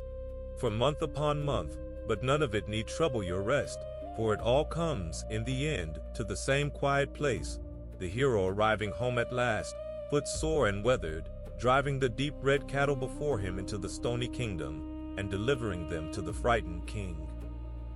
10 labors now, out of 12. Feel how far you have come, lying there in the dark, as far as the hero, all the way to the sunset edge of the world and all the way home again, and let the whole enormous journey settle over you like a warm weight, the golden cup on the evening sea, the two great pillars at the rim of the ocean, the red cattle moving slowly homeward through the world, and now, at last, rest. Two labors remain, and they are the strangest and the gentlest of all, for they carry the hero not to the edges of the earth but past them, to a garden at the world's end where evening never ceases, and then down, softly, below the world entirely, into the quiet country of the dead. But those are the last turnings of the road, and there is no need to reach them tonight. For now, only the long way home is behind you, and the herd is delivered, and the hero stands at rest in the dusk of the stony kingdom, 10 of his 12 labors done, weathered and weary, and nearly free. Feel your breath going slow and deep. The edge of the world is behind you, and the way home is walked, and there is nothing left to do tonight but rest. The 11th labor is a labor of pure wonder, the most dreamlike of them all, and it sent the hero to a garden at the far western end of the world, where the evening lingers forever, to fetch 3 golden apples from a tree that belonged to the gods. The tree had been a wedding gift long ago to the Queen of Heaven herself, a tree that grew apples of pure gold, and it was planted in a secret garden at the western edge of the world, in the country where the sun sets, and it was tended by 3 sisters, the daughters of the evening, who moved among the trees in the endless golden dusk singing softly, and it was guarded, besides, by a great serpent coiled around the trunk that never slept. Rest a long while in the picture of that garden, for it is one to fall asleep inside, a walled and secret orchard at the end of the world where it is always evening, the light forever low and golden and warm, the daughters of the evening walking slow among the trees, their soft singing drifting on the still air, the golden apples glowing quietly in the dusk among the dark leaves. There is nowhere more peaceful in the whole tale, and we will stay in it as long as you like.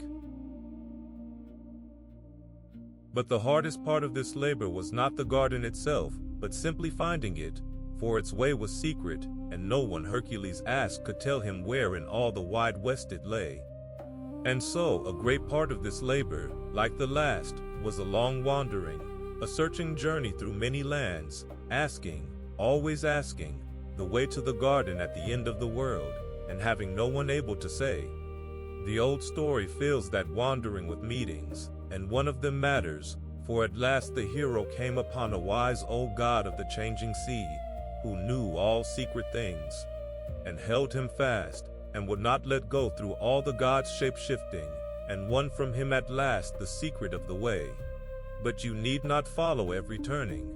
It is enough to feel the shape of it, the patient searching, the long roads west, the sense of drawing nearer and nearer to something wonderful and hidden, until the golden light of the garden begins, at last, to show on the far horizon. Now near the garden, holding up the whole weight of the sky upon his shoulders, stood a giant named Atlas, one of the elder powers of the world, who had been set to that endless task long ago, to stand at the western edge of everything and bear the heavens on his back so that the sky and the earth should never again come crashing together. And Atlas was the father, or the kinsman of the daughters of the evening who tended the tree, and so he could go into the garden freely where a stranger could not. And Hercules, who was as clever as he was strong, saw his chance in that, and made the giant an offer. He would take the weight of the sky upon his own shoulders for a while, and hold up the heavens, if the giant would go into the garden of his daughters and fetch out the 3 golden apples. And the giant, glad beyond words at the thought of setting down, even for an hour, the burden he had carried since the beginning of the world, agreed at once. So imagine the great and quiet moment of the exchange, the 2 enormous figures at the edge of the world, and the weight of all the heavens passing from the shoulders of the one to the shoulders of the other. Hercules braced himself and took the sky, the whole vast starry weight of it, upon his own back, and stood and held it, and the giant Atlas straightened up free for the first time in an age, and stretched, and walked away light into the garden to gather the apples. And there is a strange peace in resting on the hero at that moment, planted at the end of the world with the whole sky on his shoulders, holding up the heavens through the long golden evening, patient, unmoving, bearing what only a Titan had borne before, and bearing it, for that while, without complaint. Rest on his stillness, rest on the great turning weight of the stars, held steady on one man's patient back, at the quiet edge of everything. The giant came back with the 3 golden apples, and here the story gives the hero one last small test of his cleverness, and it is a gentle, almost smiling one, a fitting note near the end of so long a road. For the giant, free of his burden and loath to take it up again, offered to carry the apples the rest of the way himself, meaning, of course, to leave the hero standing there holding up the sky forever in his place. But Hercules saw the trick, and answered it with a trick of his own, mild and clever. He agreed gladly, and only asked the giant to take back the sky for one moment, just a moment, while he folded a pad of cloth to cushion his shoulders for the long carrying. And the giant, not the cleverest of the old powers, set down the apples and lifted the sky back onto his own shoulders to oblige him, and the moment the weight was off him, Hercules picked up the 3 golden apples from the ground, and thanked the giant kindly, and walked away. Let that gentle cleverness ease you, the oldest trick in the world, the burden handed politely back, the hero strolling away into the golden dusk with the apples in his hand while the giant, too late, understood. There was one more meeting on the long road west to the garden, and it is among the noblest moments in the whole tale, and a fitting one to rest on near the end. For somewhere in the far mountains, the old tellers say, Hercules came upon a great chained figure, one of the elder powers of the world,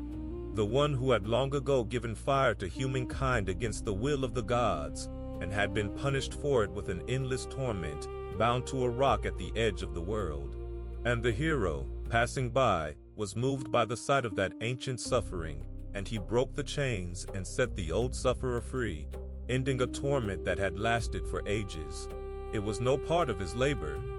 No king had commanded it. He did it freely, out of pity, simply because he could, and it is one of the few things in all his long service that he chose entirely for himself, and it was a mercy, a freeing, an ending of pain. Rest on that, for it shows you the deepest thing about the hero, that under all the strength, at the bottom of everything, what he most wanted was not to conquer, but to set free,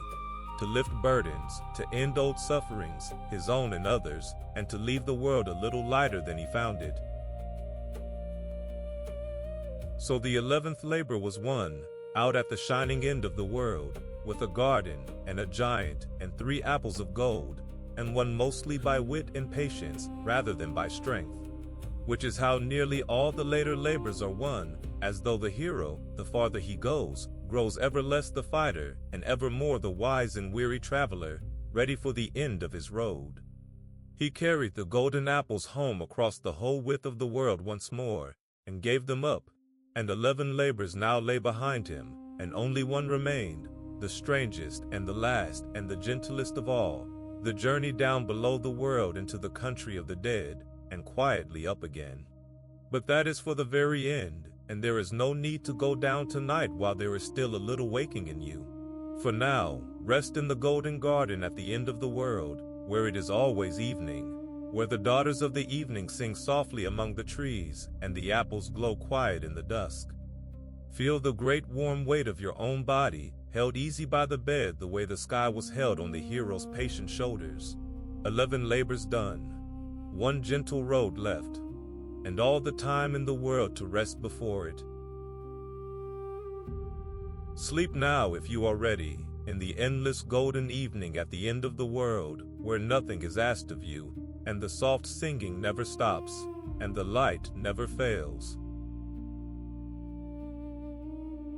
Softly now, softly, we have come to the last of the 12, the very end of the long road, and it is the gentlest labor of them all, though it goes to the darkest place, for it is the journey down below the world, into the quiet country of the dead, and quietly up again. There is nothing left in the whole story that asks anything of you at all. Let your breathing slow. Let this last chapter be the very softest of them all. The 12th labor was the greatest and the strangest, and the frightened king, who had spent 10 long years trying to find a task that his terrible cousin could not do, saved the most impossible for the last. He commanded Hercules to go down into the underworld itself, the realm of the dead, from which no living man returns, and to bring back up into the daylight its guardian, the great hound that watches the gate, the three-headed dog called Cerberus, who lets the dead go in and never lets them come out. It was meant to be the labor beyond all labors, the one truly impossible thing, for how should any living man walk down into death and come back up again alive? And yet you already know, lying there in the quiet dark, that he does come back, and so there is nothing to fear in the going down, and we may make the descent as gently as the falling of your own eyes toward sleep. The way down into that country was through a deep cave, a long dark passage sloping down and down below the roots of the world, and Hercules went down into it alone. Or nearly alone, for the old tellers say 2 of the gods went quietly with him for that descent, the god who guides the dead along their way, and the gray-eyed goddess of wisdom who had helped him all his life, so that he did not go down into the dark unaccompanied. Picture the long slow descent, without any fear in it, the sloping passage, the light of the world above growing dim, and then faint, and then gone behind him. The cool, still air of the deep earth, the path going down and down, gently, endlessly, into a soft and total quiet. It is not a frightening dark. It is the oldest and most restful dark there is, the dark at the bottom of everything, where all the noise of the living world falls away, and there is only stillness, and the quiet company of the 2 kind gods, and the path going softly down. Let yourself go down into it now, easy and unafraid, the way you are going down, slowly, into sleep. And the country of the dead, when he came into it, was not a place of torment, in the oldest tellings, but a vast, gray, quiet land, a dim and peaceful country under the world, where the shades of all who had ever died moved softly through the half-light like mist, calm and quiet, and at rest. The Greeks did not always paint it as a place of fear. Often they painted it just so, as this great gray stillness, a land of soft shadow and slow silence where the striving of life was over at last and everything was quiet. Rest there a while gently, among the quiet shades in the gray half-light, for there is nothing in it that can harm you, and there is a deep peace in it, the peace of all struggle ended, all labor laid down, all the long day of living finally over and given up to rest. The hero walked through that quiet country toward its farthest hall, where the Lord and Lady of the dead sat in the dim, and he came before them, and he did a thing that no raider of that country had ever thought to do. He asked. He did not try to steal the great hound, or to seize it by force, though force had served him all his life. He came before the still Lord of the dead, courteously, and told him the truth, that he was set an impossible labor, the last of 12, the price of his long atonement, and he asked, humbly, for leave to take the guardian of the gate up into the light, and to bring it back again after. And the Lord of the dead, moved perhaps by the courtesy, or by the long sorrow the hero carried, or by the justice of a man working so hard and so long to make right an old wrong, granted it. He gave his leave. Only, he said, Hercules must master the great hound with his bare hands alone, using no weapon, and if he could do that, he might take it up and show it to the king, and bring it home again unharmed. Rest on the gentleness of that bargain, so different from all the fighting that came before, the hero asking instead of taking, and the dark lord giving instead of refusing, the whole last and greatest labor turning, at its heart, on nothing more than courtesy and truth and permission freely given. And so the taming of the great hound was the last struggle of the whole long tale, and it too was a gentle one, a holding rather than a killing, as the very first labor had been. So that the road ends where it began, with the hero's bare arms closing softly around a great beast until its wildness stills. He found the three-headed hound at the gate, and he took hold of it, using no weapon, only his arms and his patience, and he held it, through all its struggling, the way he had held the lion in the dark cave at the very start, until at last the great dog grew quiet and still, and let itself be led. And he brought it up the long sloping path, up out of the gray country and through the deep cave and into the light of the living world, the guardian of the dead blinking in the sudden sun, and he carried it at last to the king. Rest on that quiet ending of the labors, the hero come up whole from the land of the dead into the daylight, the impossible thing done, and done gently, the last of the 12 behind him at last. And the old tellers say that even in that great country, even on so great and solemn an errand, the hero did not forget kindness, and that he did there one last freeing before he climbed back up into the light. For among the quiet shades he came upon an old companion, a hero of another tale, who had gone down into the country of the dead long before on an errand of his own, and had been caught there, held fast, unable to return, seated as if grown into the very stone. And Hercules, finding his friend held there in the gray, took him by the hand and drew him up and set him free, and brought him back with him toward the light of the living world. So that the descent that was meant only to fetch the great hound became, besides, a rescue, one more burden lifted, one more captive freed. It is the last of his mercies in the tale, and the gentlest, a hand reached down into the country of the dead to draw a friend back up into the day.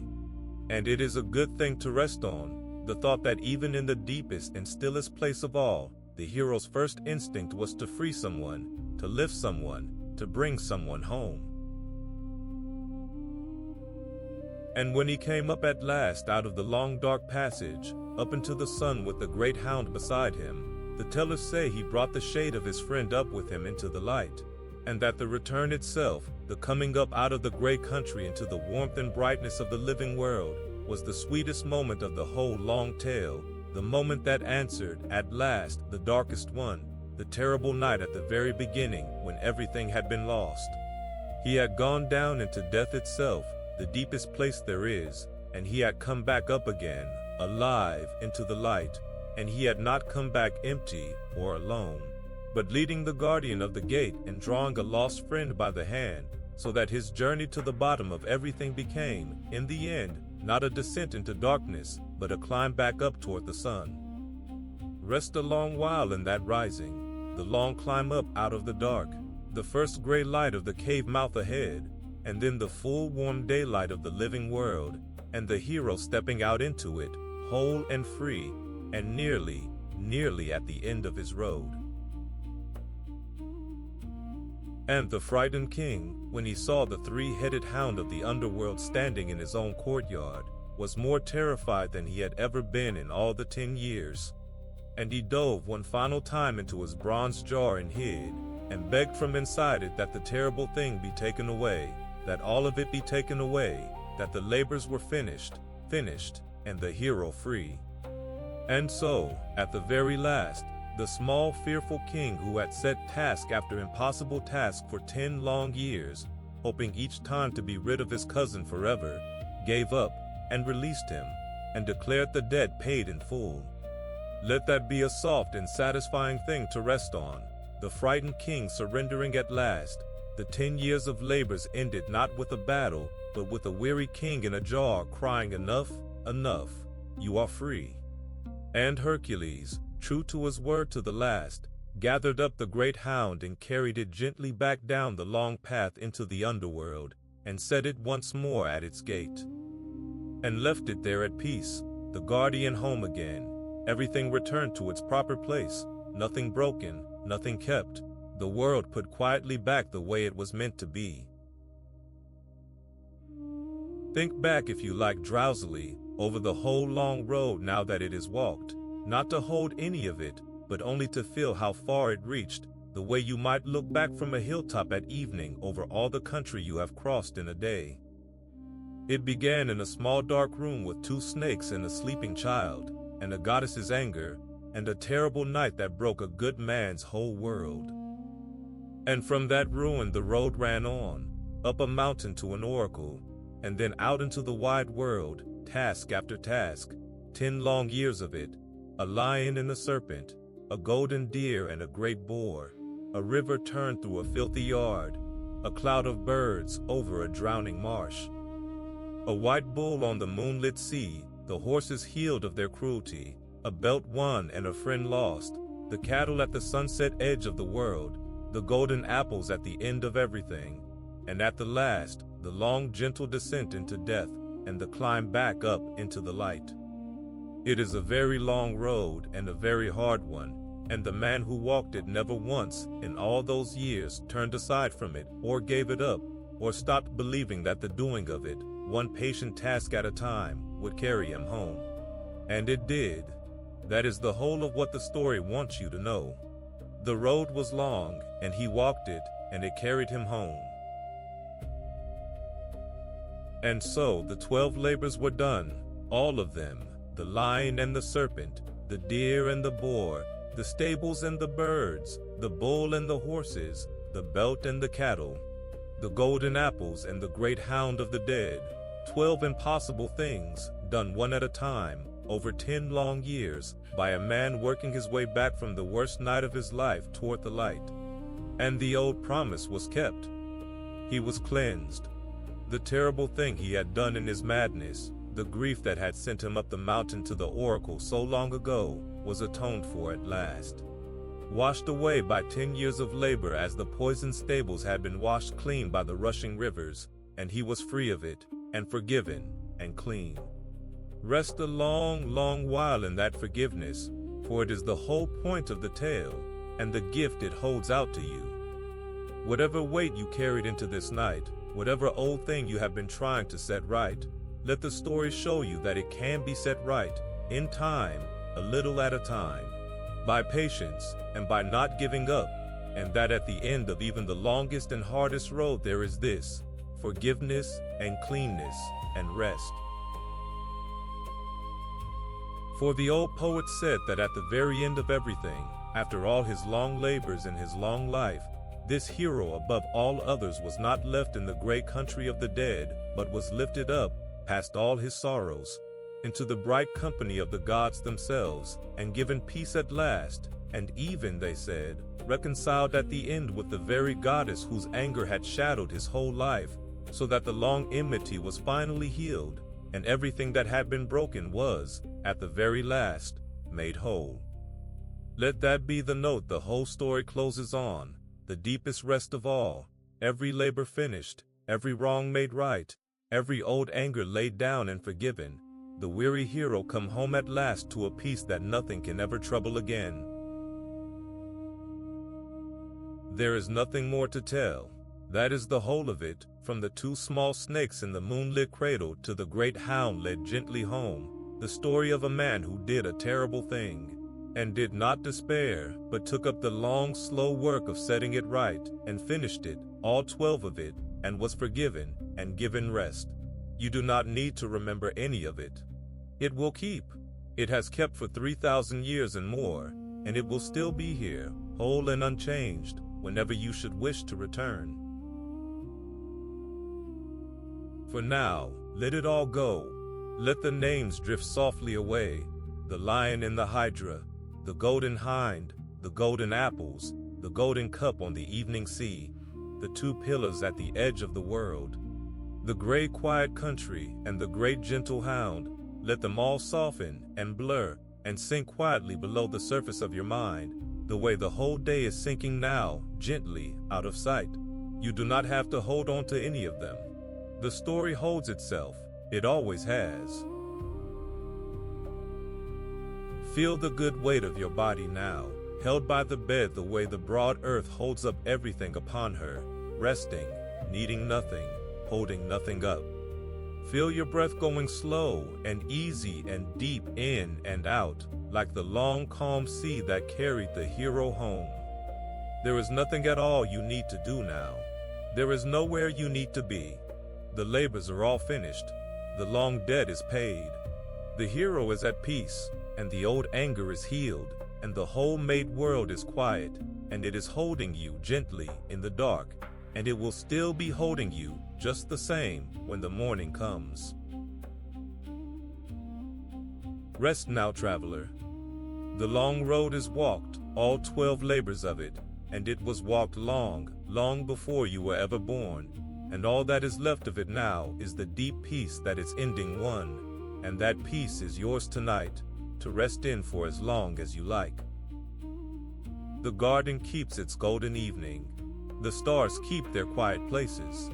the great hound sleeps at its gate, and the story, and the night, and the whole wide forgiven world will keep their gentle watch all around you until the light comes softly back. And sleep.